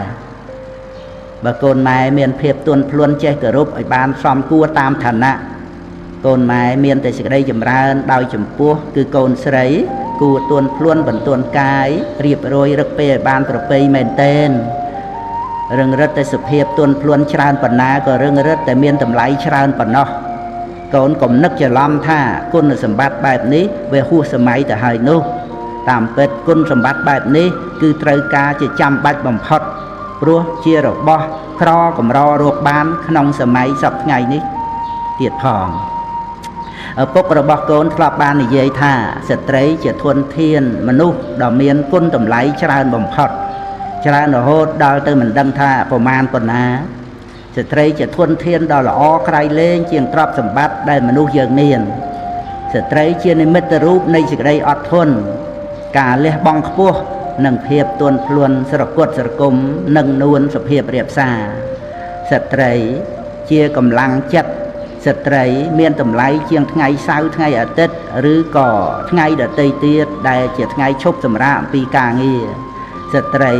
ជាអ្នកលះបង់សេចក្តីសុខផ្ទាល់ខ្លួនដើម្បីមនុស្សដែលខ្លួនស្រឡាញ់ដូចជាបុត្រធីតាឬក៏ស្វាមី មានសេចក្តីអត់ធន់យ៉ាងខ្ពស់ក្នុងការចិញ្ចឹមបីបាច់ថែរក្សាកូនឲ្យបានរស់ដល់ធំមានការគ្រប់គ្រងទៅលើការបរិភោគការសម្រាកការសិក្សារៀនសូត្រជាដើមរបស់កូនមានការទទួលខុសត្រូវក្នុងរឿងគ្រួសារសពគ្រប់អាចធន់ទ្រាំទទួលទុកបានច្រើនរឿងក្នុងពេលដែលបរិសុទ្ធជាស្វាមីចេញទៅភ្លើតភ្លើនរីករាយជាមួយមិត្តភ័ក្តិជាមួយសុរាជាមួយនារីដតីលក្ខឪពុកកូនបាននិយាយបញ្ជាក់ដល់រឿងនេះថាគាត់ធ្លាប់ឃើញមេសនៈនិងមេឆ្មាអត់ធន់ចិញ្ចឹមកូនយ៉ាងគួរឲ្យអាណិតក្នុងពេលវេលាដែលឈ្មោលបានទុកកូនឲ្យហើយក៏លះបង់ចោលមេបាត់ទៅមនុស្សប្រុសដែលមានសភាពដូចជាសនៈនិងឆ្មាឈ្មោលក៏មានមិនតិចនៅក្នុងលោកប៉ុន្តែដែលឪពុកកូនបានពោលមកនេះមិនមែនបានសេចក្តីថាស្ត្រីសុទ្ធតែល្អក្រៃលែងទៅទាំងអស់គ្រប់គ្នានោះទេដែលជាមនុស្សស្ត្រីមិនល្អថោកថយក៏មានដែរព្រោះការប្រព្រឹត្តខុសអំពីលក្ខណៈរបស់ស្ត្រីសូមកូនម៉ែយល់ដឹងថាឲ្យតែជាមនុស្សទោះជាស្ត្រីឬប្រុសក៏សុទ្ធតែល្អប្រសើរតាមធម្មជាតិទាំងអស់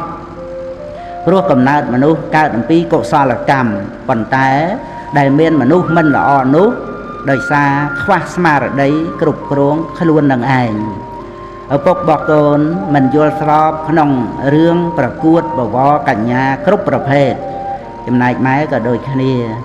ព្រោះយល់ឃើញថាវាជាការទម្លាយយកសេរីរបស់ស្ត្រីទៅវិញទេនាងមិនគួរព្រមខ្លួនចូលមកជាគ្រឿងលេងរបស់សង្គមឡើយនាងមិនមែនជាបាក់សីតូចក្នុងទ្រង់មាសដែលដើរដែលឈួរឲ្យមនុស្សជ្រើសរើសថាមួយណាល្អដាច់គេហើយក៏ចងបោ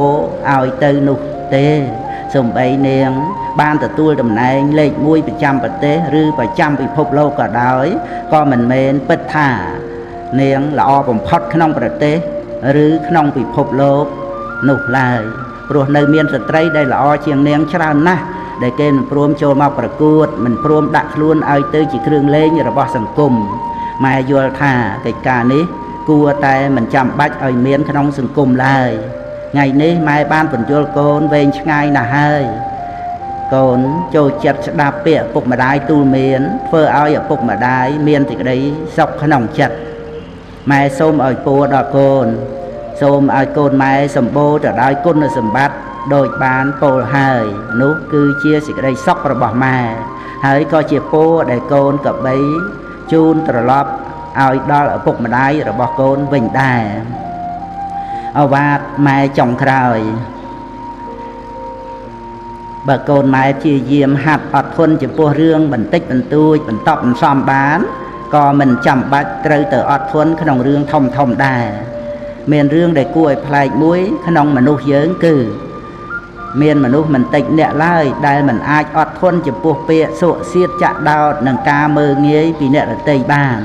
រហូតដល់ទៅសម្លាប់គេប៉ុន្តែបែរទៅជាចេះអត់ធន់នៅក្នុងគុកបានដល់10-20ឆ្នាំឬអាចមួយជីវិតទៀតផង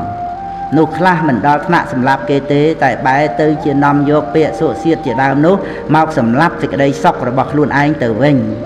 តាមពិតនោះបើយើងមិនយកវាមកទុកក្នុងចិត្តហើយយើងនឹងរស់នៅជាមួយសេចក្តីស្ងប់ក្នុងโลกនេះមិនមានការរស់នៅជាមួយនឹងអ្វីឲ្យប្រសើរដូចជាការរស់នៅជាមួយនឹងសេចក្តីស្ងប់ឡើយដើម្បីសេចក្តីស្ងប់កើតមានក្នុងចិត្តកូនត្រូវតែចេះអត់ធន់តែកុំចេះអត់ធន់របៀបដូចគោដូចក្របីនោះត្រូវតែរៀនឲ្យឆ្លាតផងទើបអាចកសាងសេចក្តីស្ងប់ទៅបានកូនត្រូវស្គាល់តម្លៃនៃសេចក្តីល្អគ្រប់យ៉ាងចំពោះសេចក្តីល្អទោះជានរណាដឹងនរណាឃើញឬមិនដឹងមិនឃើញក៏ដោយនរណាលើកចំកើងឬក៏មិនលើកក៏ដោយបានលៀបបានយោះឬអត់ក៏ដោយគឺជាសភាវៈដែលគួរតែធ្វើនឹងឯងព្រោះសេចក្តីល្អជារង្វាន់ដែលត្រូវទទួលបានស្រេចទៅហើយអាវតែមួយកាលដែលចោលពាក់គឺជាអាវចោលមនុស្សទាំងឡាយគេស្អប់ខ្ពើមកាលបើអ្នកចិត្តបន់ពាក់ក៏ទៅជាអាវរបស់អ្នកចិត្តបន់មនុស្សទាំងឡាយគេបូជាទីកន្លែងតែមួយកាលបើមនុស្សអាក្រក់គេអាស្រ័យនៅគឺជាកន្លែងដែលគួរឲ្យរង្គៀសខ្លាចលុះដល់មនុស្សល្អចូលទៅនៅអាស្រ័យវិញទីនោះក៏คล้ายទៅជាពរជនីយដ្ឋាននោះយើងមានឆ្អឹងមានសាច់មានឈាមដូចគ្នា có vấn tải nụ chẳng lại cái mẹ nghe rứ bội chía cứ sạch hơi tại chất đây là sạch nơi cái nông cài nâng ảnh cả bờ sẽ đây bích cho bà lo dạng này hơi cho con mà cho rơ vô để luôn ảnh cho thả ta tự thơ dạng nà thì đây sọc tam phơi lô cái đây phật vô tư rất là xa đôi bò để phô ẩm bư vì cô là rốt trong chẳng ảnh hôm nay cái đây sọc tam phơi thua vĩnh rất là cái đây phật rừng rất tại phải em là rồi biết đôi bò để phô ẩm bư vì trong đánh từ rốt cô ruột hạt ní từ presma samput truong tra sầm đại thà sạch chạ nâng anh để miền ruột cọp rồi pei lơ o ruột chẳng buông rưm giang tiết thà ruột bẹt thua rồi mình nè o ruột chẳng buông mà nếu đây mình ban sắc sam pi sự đây là o xôm bay tay rồi bỏ đây là oประกอบchỉ buông mốc co mình che chập vô một tục lại còn chăm bách gì vậy đó là ca xoay rồi chấm này nè để ban từ tu là ca sắc xa vô làm pi sự đây là o rồi mình lẹ bong chào nơi sự đây là o đâyประกอบnơi chấm buông mốc phóng nâng xoay rồi sự đây là o rồi tây tây tiệt phong nè xoay rồi là o rồi mình ban chuột là o nè xoay rồi à cọ rồi mình ban chuột à cọ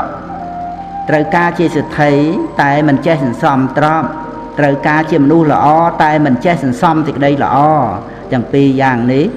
ta ai bàn dạng đôi mà đầy trời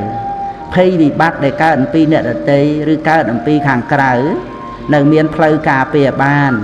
ruột luôn anh có mình bànរួមđây chỉ muối nằm khi bị bắt nô hầm prăng cà phê rư có ruột kịch diệt mất bong ôn có là muôm ai những chui cà phê bàn chấm này khi bị bắt để ca ẩn pi luôn anh pol cứ ca ẩn pi cà phê rồi bọc luôn vịnh nô cà phê bàn đòi lùm bạn nè ruột luôn anh có mình bàn to su cà phê thêm tiếngរួមđây tiệt thòng ta nè na nằng ai chui bàn đối chứ nè ốp bạn này sai à cọ để cả lang nòng luôn anh nú cặp bay khơi thà chia phi dân đờ rái đỏ ca xả hái rồi bọc luôn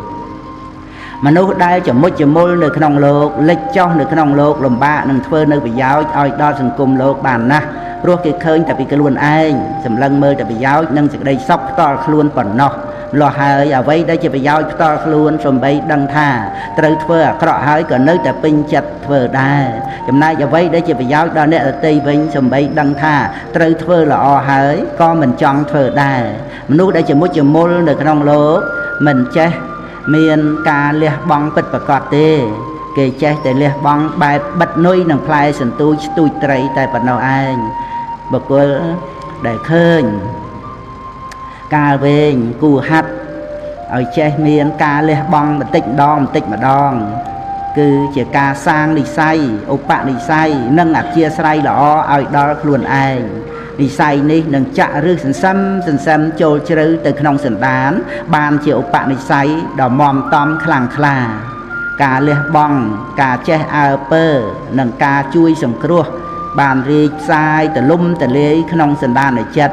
rồi hốt ai thơ nơi ở vấy đây mà nuôi chẳng lái thơ bán đòi lùm bà đôi chia pre và rong bồ sát rồi mà ban chia pre sama samput và ông truong lê băng khúc giang đầm bay sẽ đây là o nâng đầm bay sẽ đây sọc nay sừng cúm sạt lột chẳng mù với chia mà nuôi trời che nức đo miệt đa vị đa kêu cha nhiệt mệt bong ôn rồi hốt đo nẹt chẳng lái xây tiết để rập an luôn phong bây giờ thơ nơi ông bơ cọ rồi đo khôi kê mua vì nè chẳng luôn tiệt nước tại lô chẳng lại nô nâng trời khôi chất dạng nà từ đào chùm quốc đọc rày lên cứ miệt đà vị đà lột miền ca khôi chất tràn chiêm nà na tầng rồi lột ban chính chêm mơ thái đòi ca nuôi hót đồng ba lột tầng phì ban liệt bong tên cầm lăng cai cầm lăng trọp cầm lăng sự tệ và nhà nâng cầm lăng chất tầng sầm đai từ nông ca vẫn đọc vẫn đà côn tăng sự đây dừng khâm tha nâng ban ri chỉ mũi sự đây là rồi bọc côn bàn tay tờ lọp chỉ bàn sẽ đạp bàn lư để rương cọ rồi bỏ côn ta lột miền ca khọ chất phần na tư ta chỉ ca chắc tùm lúc tùm lê chất rồi bỏ lô nè đào miền côn dạng na tư hai côn prosray từng là vậy xong côn chui mai bàn thầm rạch bầm non đây chỉ tức đây thì ca ọp rung chém côn cứ xô mấy côn bàn chỉ mua rồi đọ sầm khăn bầm phật chỉ mua rồi đọ để mai trời bờ quê ao đào và tê chiết nâng bị phục lô cả bờ mai bầm pin tu nè ti rồi bọc luôn bàn thầm rạch đòi côn mai bàn chỉ mình út lọ hơi ម៉ែក៏មានសេចក្តីសុខព្រោះសំតាមបំណងដែលបានគិតទុកតាំងពីកូននៅក្នុងផ្ទៃរបស់ម៉ែម្លេះម៉ែសូមយកចិត្តដ៏ស្មោះបរិសុទ្ធជាចិត្តដែលបានពលីចំពោះកូនគ្រប់បែបយ៉ាងមកឲ្យពរដល់កូនសូមឲ្យកូនបានជួបប្រទះតែនឹងសេចក្តីសុខនិងសូមឲ្យកូនបានដើរតាមស្នាមនៃអ្នកប្រាជ្ញរហូតដល់ផុតទុក្ខដោយប្រការទាំងពួងអំពីបំណងល្អរបស់ម៉ែសូមអនុមោទនាបានហើយចាអស់ហើយ69ដំពោចាក៏ណាអានម៉ោង8ជាង8ជាង1ម៉ោងចាក៏ណាដល់ក្តីជ្រះថ្លាធ្វើមិនទៀតណាណាអង្គនិតហ្នឹងបានចូលរួមណាមកទោសគុណចាស់ពុទ្ធបរិស័ទក៏ភៅសេយូរហើយក៏ចេះតែអានតាមភៅហ្នឹងទៅហ្នឹងហើយថាខុសកាលខុសសម័យអីខ្លះណាច្រើនឆ្នាំណាពុទ្ធសករាជប្រហែលណាទៅហ្នឹងហើយក្នុងរឿងខ្លះក៏នៅតែណាត្រូវការមកក្នុងបច្ចុប្បន្នគឺការអប់រំចិត្តឲ្យមានសេចក្តីសុខក៏ណាសម្រាប់បងប្អូនកូនចៅបានស្ដាប់ពាក្យពេចន៍ម៉ែឪស្អែកពាក្យពេចន៍ម៉ែឪទេណាពាក្យពេចន៍ម៉ែឪក្រាស់ច្រើនជាងម៉ែច្រើនហ្នឹងហើយបើតែ3ម៉ោងអីនោះអានមកពេលមិនអស់ទៅតាមដំណើរហ្នឹងចឹងហើយប៉ុន្តែក្នុងការដែលពុទ្ធបរិស័ទយើងពិចារណាបងប្អូនកូនចៅបានស្ដាប់បានយល់អត្ថន័យខ្លឹមសារនៅថាមកអំពីមុនដំបូងសរសេរកូនមេឪពុកដល់អញ្ចឹងទៅក៏ចេះតែឮញាតិញោមអីទៅក៏មិនសរសេរកូនមាសម្ដាយផងអីចឹងចឹងក៏ដាក់ពាក្យពេចន៍ម៉ែឪហ្នឹងក៏ជំនួសមេដាបិតាហើយសភៅម៉ែអីហ្នឹងក៏ជំនួសម្ដាយអាចថារួមចំណែកជាមួយនឹងបំណងល្អរបស់មេដាបិតាដើម្បីឲ្យបានកូនល្អជាការតបស្នងសងគុណដល់មេដាបិតាអតញ្ញូតាធម៌របស់កូនប្រុសស្រីគឺជាក្តីសុខជាឋានសួគ៌របស់មេដាបិតាប្រយ័ត្នប្រយែងក្នុងការប្រើប្រាស់ជីវិតប៉ុន្តែត្រូវឲ្យមេដាបិតាសប្បាយចិត្តដោយទង្វើដែលប្រព្រឹត្តសុចរិតល្អត្រឹមត្រូវហើយតាមការនិយមរាប់អានក្នុងសង្គមផងដែរពីព្រោះជាកិត្តិយសគេឈ្មោះដល់ក្រុមគ្រួសារមេដាបិតាជាកម្លាំងចិត្តដែលមេដាបិតាបានពលីកម្មចំពោះកូនសពបែបសពយ៉ាងដែលបានការតបស្នងមកគឺមុខមាត់កិត្តិយសក្រុមគ្រួសារដោយសារកូនហ្នឹងហើយនឹងបានប្រព្រឹត្តទៅក្នុងផ្លូវពធបន្តទៅទៀតទៅតាមវ័យចាស់របស់មេដាបិតាបានជាទីពឹងទៅក្នុងលោកខាងមុខបញ្ញានិបរលោកស្មឹងបតិដ្ឋាហោនតែបានិណាំងបនជាទីពឹងរបស់សត្វទាំងឡាយទៅក្នុងបរលោកប៉ុណ្ណាហ្នឹងហើយដូចមានពាក្យក្នុងការសម្ដែងពធខ្លះអំពីរឿងទ្រព្យសម្បត្តិអីនៅក្នុងលោកនេះណាដូចថាយើងចាយវេបានតែនៅក្នុងលោកនេះអញ្ចឹងណាហ្នឹងហើយ ហើយដល់ទៅពេលចាក់លោកហ្នឹងទៅព្រះពុទ្ធដីកាព្រះអង្គសម្ដែងថាជាស្បៀងគឺបុណ្យហ្នឹងឯងត្រូវមានបុណ្យហ្នឹងជាស្បៀងព្រះអង្គប្រពចំពោះបុត្ររបស់កោខេតកៈប៉ុណ្ណាហ្នឹងឯងហើយក៏ព្រះអង្គទ្រង់សម្ដែងនៅក្នុងនិធិកណ្ណសូត្រតេតួងទៅនឹងបញ្ញនិធិអនុគមិកោដែលត្រូវជាប់ទៅតាមជីវិតអ្នកស្លាប់កណាហ្នឹងឯងហើយខ្ញុំណាក៏ប្រើពាក្យដូចថាត្រូវបានបុណ្យហ្នឹងយកទៅចាយនៅក្នុងបរលោកអីចឹងណាហ្នឹងឯងហើយបងប្អូនកូនចៅមិនដឹងជាតោះនឹងពាក្យនឹងអីយ៉ាងម៉េចក៏ដែរដូចថាយកពាក្យនឹងទៅលេងសើចអីចឹងទៅដូចថាវាអត់ត្រឹមត្រូវអីយ៉ាងណាហ្នឹងក៏ឲ្យបងប្អូនកូនចៅបានជ្រាបថាជាពុទ្ធដីកាព្រះអង្គសម្ដែងដូចនៅក្នុងទេរោកតសូត្រអីហ្នឹងគឺនៅក្នុងពិភពប្រែតហ្នឹងអត់មានហេរញ្ញេនកយាកយ៉ាងអីហ្នឹងចាយវាប្រើប្រាស់ដូររបស់ដោយមាសប្រាក់អីហ្នឹងទេគឺជាពិភពដែលត្រូវដូចថាអាស្រ័យញាតិដែលធ្វើបុណ្យឧទ្ទិសទៅហ្នឹងឯងអត់មានការចាយប្រាក់ហ្នឹងឯងអញ្ចឹងក្នុងសេចក្តីដែលថាប្រកាសដែលយើងប្រើប្រាស់ក្នុងបច្ចុប្បន្នយើងចាយវាតិចច្រើនអីតាមហ្នឹង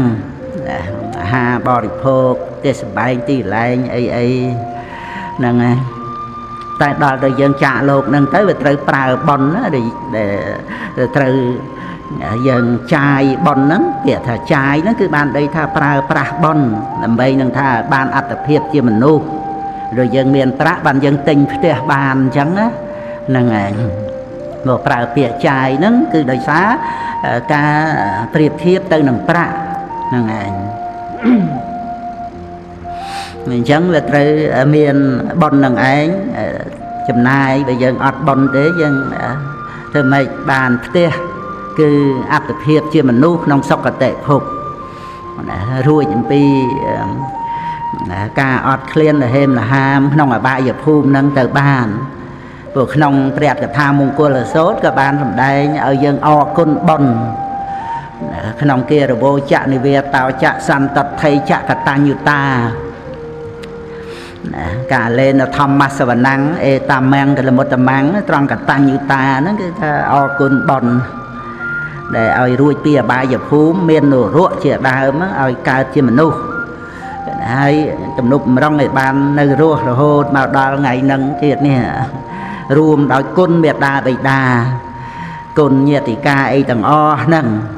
ដែលយើងបានជីវិតហ្នឹងយកមកប្រើប្រាស់ប្រព្រឹត្តព្រមចរិយធម៌ព្រោះយើងត្រូវពឹងព្រមចរិយធម៌ពឹងបុណ្យនឹងឯងលោកយៈលោកកតរៈហ្នឹងមិនមែនថាយើងបែរទៅជាឃើញទោសរបស់បុណ្យពីជាតិមុនដែលនាំឲ្យយើងមានភពជាតិកំណើតឃើញទោសមេត្តាបិតាបង្កើតយើងមកឲ្យទុកឲ្យលំបាកអាហ្នឹងជាមិច្ឆាទិដ្ឋិយល់ខុសណាពីព្រោះនៅក្នុងដំណើរជីវិតយើងមិនអាចនឹងទៅពឹងទេវតាប្រអិនប្រព្រំអីណាដើម្បីថាឲ្យជួយយើងរួចផុតចាកទុក្ខទេគឺយើងត្រូវពឹងកុសលធម៌ហើយកុសលធម៌ព្រមចរិយធម៌សាសនៈព្រមចរិយៈមគ្គព្រមចរិយៈនៅក្នុងព្រះសាសនានេះគឺត្រូវប្រឹងប្រែងបំពេញដោយអង្គឯងដោយខ្លួនឯងទៅព្យាយាមសំតក់នៅបុណ្យកុសលហ្នឹង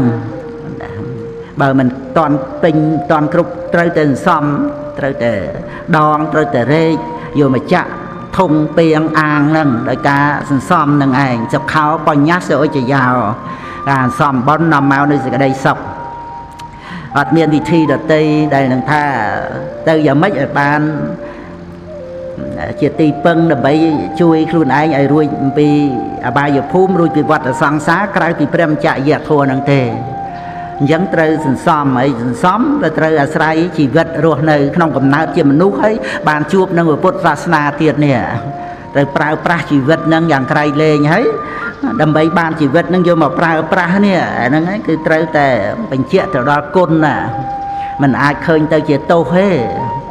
นะพี่โปรเรื่องยัยโตโดยบรมัตอวิเชียปัจจยาสังขาร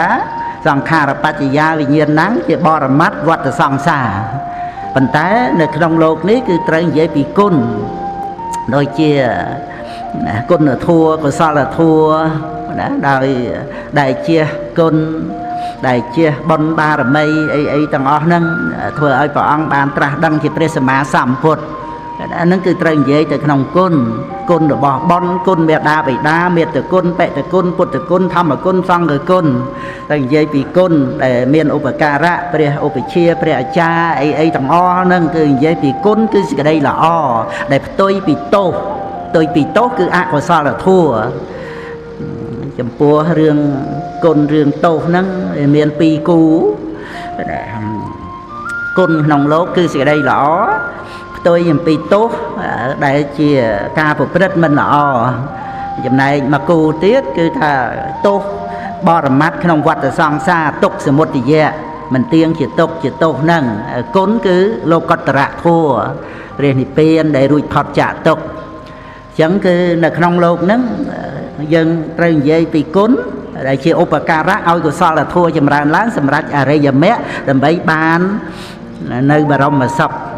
năng ai chẳng cái nông thì cái đây bây ai bằng ôn con trai bàn chia về riêng đầm nai chỉ vết của về mìnhเป็นจอบเต็มสลับไปเตยประพฤติตามกรรมก็น่ะนั่งไงจังนักเทะกรรมมังสมังแต่แรงนั่งไอ้ขนมโลกีนั่งกำลังเอาไว้สมานั่งกำลังกรรมมันเมียนrồiในขนมกรรมจับใจสมบัยเทวดาไปเอ็นปพรมรูปพรมมารูปพรมเยะเมย์ไอ้ก็ได้ปพฤติตามกรรมพระพุทธองค์ก็มันยางเดตีไตรประเดชทิก็โดยซากรรมเจริญใจเมียนวิบากบอกกรรมปพฤติระโหดตัวเคลียนั่งโจเตะจัดประเดชนิเปียนจงคราวเท่านั้นโดยอนุปาทิเสสะในเปลี่ยนเจ้าเตะจัดมันเจี๊ยบใจในกาเกิดนั่งเจ้าเตะจัดนั้นก็วิบากบอกกรรมมันนาวัตเตะโลกากรรมมันนาวัตเตะไปเชียนั่งจังคือขนมเปียได้ท่ากล่าวตีสลับเตะเตะใจบอลนั้นคือขนมสิ่งใดได้ท่าเตะปลาบอลนั่งเองรับเตะโลกขังมกโดยทายังเตะจูลอัตเทียบเชื่อมนุษย์หรือก็สัพพเตภพดำใบบานปราปราปุเปรตเปรมจริยะทั่วดับทั่วศักษาทั่วบอกเปรริยะบอกเปรสมาสัมพุทธแต่ตองสันได้มาเปรริยะเปรรหอนตรวจตรวงจำตุกได้ในเตวโลกพรหมโลกไอ้ต่างอ้อนั่งจะสัพพเตภพน้องนาดมนุษย์กับบานโจการพนุษย์บูชาบาปเช็ดคือตรกาบนนั่งไอ้ได้เตยปราปราดำใบไอ้บ้านอัตเพียบนั่งแต่เชื่อบอกจูแล้วก็จูแล้วได้ก็เตยซองไอ้ดอลโลกนี่วิ่งเตยปราบนนั่งเปรียบโดยเจ็บประจังยังโยตระธเนียกี้ในขนมธเนียกี้ปัญไตไปยังกอบตกเกี่ยปัญญานิธิได้พระองค์สำได้ในขนมนิธิกันโซดนั่งไงบนนั่งคือถ้าไอ้ราชบานดอยสับครบนองสมบัติโลกไกโดยรูปสำเร็จบรรณะตรงเตยหล่อจังเตยบานยัวบานปอหรือว่ารักษาบนบานบัดมนุษย์บัดเตยดาบัดดัชจะปวดไอเตยนั่งอย่างน่าโรโหดาเตยบานในเปียนสมบัติเกียรติทองไอ้นางกุลวิเศษเซงในขนมเปรี้ยระหอนต่างลายเด็กสามปิเตียพเนียไอต่างอ้อนั่งสาวกะบารมีเงียนไปเจกับโพธิเงียนไอ้นางบานเจียเปรี้ยสมาสามพุทธสัตแต่ใส่ในปัญญานิธิกำนับบนนั่งต่างอ้อนั่งไงได้เตยสำราญขนมเฉียดนั่งปัญนาเฮ้ยได้ยังรัวในได้สาบน កើតមកដោយសារបនទំនុកម្រងនឹងហើយនឹងដោយសារគុណបុព្វការីដោយសពគ្រប់ក៏ត្រូវតែអាស្រ័យគុណបុណ្យនឹងឯងតទៅទៀតហ្នឹងទេដើម្បីឲ្យពុទ្ធបរិស័ទយើងបានជ្រាបអំពីតម្លៃនៃបុណ្យយើងត្រូវប្រើប្រាស់បុណ្យត្រូវចាយបុណ្យហ្នឹងពាក្យចាយហ្នឹងគឺប្រើជំនួសប្រាក់ហ្នឹងឯងព្រោះយើងចាយប្រាក់អត់បានទៅតែចាយបុណ្យហ្នឹងឯងបុណ្យទៅតែសំឲ្យល្អិតស្មើនឹងចិត្តហ្នឹងដំណើរជីវិតប្រព្រឹត្តទៅដោយអភិសង្ខារដែលចាត់ចែងរៀបចំដំណើរជីវិតហ្នឹងហ្នឹងឯងហើយក៏ចំណុចមួយទៀតសម្រាប់ពុទ្ធបរិស័ទយើងដោះស្រាយបញ្ហាមកស្មាញក្នុងជីវិតដោយសពគ្រប់អំពាក់វគ្គវិនជាមួយនឹងអ្នករតីអីហ្នឹងដែលយើងតែងតែគិតវិនិច្ឆ័យកាត់ក្តីឲ្យអ្នកនេះចេះឲ្យអ្នកនោះចោះត្រូវតែយ៉ាងនេះត្រូវតែយ៉ាងនោះហើយមិនបានដោយបំណងប្រាថ្នាក៏កើតទុក្ខណាមួម៉ៅក្តៅក្រហាយខឹងក្រោធចងកម្មពីវេរាវិវាទតោះតេងអីទាំងអស់ហ្នឹងដោយសារចំណង់របស់យើងខ្លួនឯងមកអំពីចំណង់ហ្នឹងវាចាត់ចែងរៀបចំទៅតាមការសន្សំដោយអនុស័យកាមរាគានុស័យបដិគានុស័យដែលចំងំនៅក្នុងវេទនាដែលសោយអារម្មណ៍ហ្នឹងអញ្ចឹងក៏វាញ៉ាំងអភិសង្ខារគឺកម្មហ្នឹងឲ្យប្រព្រឹត្តទៅជាវិវាទនៅក្នុងពិភពលោកនឹងឯងមិនថាសម័យពីដើមមកតែប៉ុណ្ណឹងសម័យសពថ្ងៃដែលចេះគិតគូរឲ្យនោះម្នាបានសុខចេះជួយចេះសង្គ្រោះគ្នាប៉ុន្តែក៏មានរឿងណាផ្ដន់ទាឈ្នានីសគ្នាដោយបាំងដោយសង្គ្រាមដោយពិឃាតយ៉ាងណាគឺវាសម្រេចដោយអំណាចតណ្ហារបស់ខ្លួនហ្នឹងឯងហើយសម្រាប់ពុទ្ធបរិស័ទយើងហ្នឹងគឺឲ្យយើងបានមកយល់ដឹងថានោះយើងម្នាក់ហ្នឹងទាំងយើងទាំងអ្នកដទៃហ្នឹងគឺមានបច្ច័យត្រឹមត្រូវឲ្យកើតឡើងយើងក៏មិនបានទៅចាត់ចែងរៀបចំបង្កើតអ្នកដទៃអីទេតែយើងទៅចាត់ចែងរៀបចំឲ្យគេចេះឲ្យគេចោះយ៉ាងម៉េចហ្នឹងវាគ្រាន់តែជាគំនិតដូចថាល្ងងណាអវិជ្ជមាននឹងឯងនាំឲ្យយើងកើតទុក្ខតែយើងត្រូវការប្រាថ្នាវាអត់បានដូចបំណងវាត្រូវកើតទុក្ខហ្នឹងឯងក្តីសុខវាមិនមែននៅត្រង់ដែលថាយើងទៀមទាអីបាននឹងទៅបានសុខមែនទេចាបាននឹងទៅក៏វានៅតែមានរឿងតោះនៅតែមានរឿងមិនគ្រប់អញ្ចឹងដូច្នេះវានៅត្រង់ការដែលយើងអប់រំចិត្តហ្នឹងឯងមិនតោះជាមួយនឹងអ្វីនៅក្នុងលោកសច្ចៈនៃជីវិតហើយមិនតោះមិនមានបំណងប្រាថ្នាចាត់ចែងហួងហែងឲ្យយ៉ាងនេះឲ្យយ៉ាងនោះមកពីអីមកពីយើងដឹងថាអ្វីនៅក្នុងមនុស្សយើងក្នុងអ្នកដទៃក្នុងធម្មជាតិមេឃដីមានបច្ច័យត្រឹមត្រូវដែលកើតឡើងនឹងឯងអញ្ចឹងទៅវាហាមតណ្ហាដែលយើងតែងតែត្រូវការប្រាថ្នាចង់ឲ្យអ្នកនេះចេះចង់ឲ្យនោះចោះស្រឡាញ់ក៏ចង់ឲ្យរស់ទូទានមានបានក្តីសុខអីចឹងទៅដល់ទៅជួបប្រទេសទុកទោស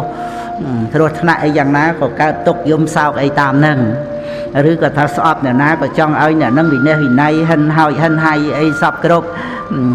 ហ្នឹងឯងដល់ទៅបំណងប្រាថ្នាហ្នឹងវាជាទុកហ្នឹងឯងដោយភាពទេហន្តេងត្រូវការចង់ឲ្យគេវិនិច្ឆ័យហ្នឹងចឹងទៅក៏រីងរៃរ៉ាំរ៉ៃដោយអាឃាតជាបាតហ្នឹងហើយ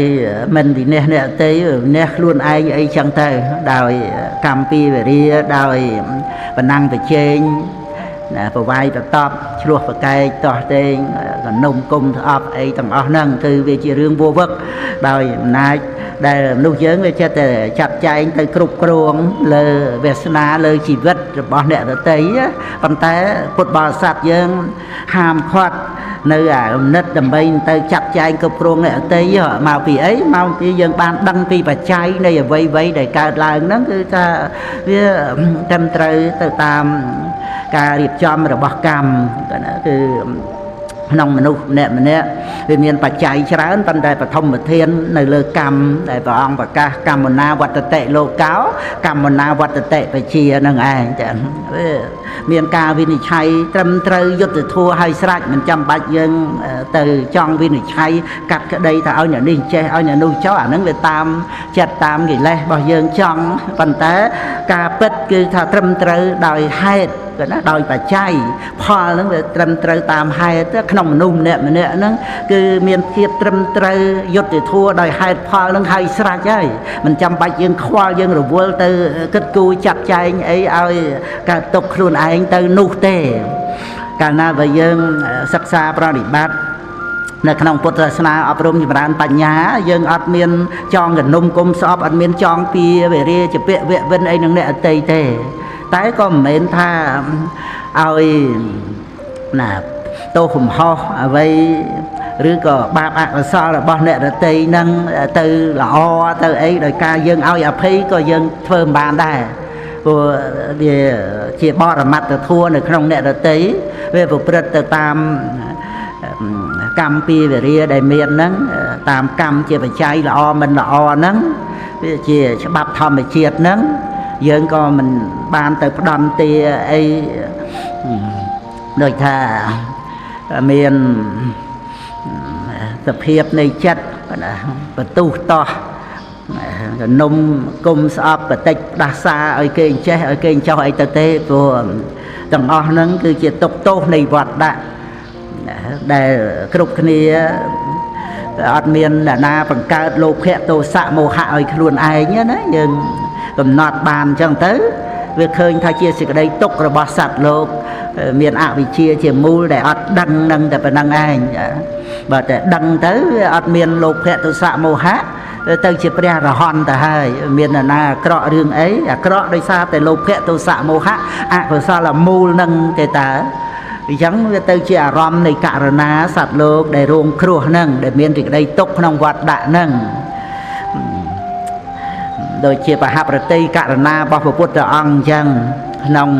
សត្វតោបការៈសម្បទានេះព្រះអង្គមានសម្បទា3ដោយហេតុសម្បទាផលៈសម្បទានិងសត្វតោបការៈសម្បទាហ្នឹងអង្គ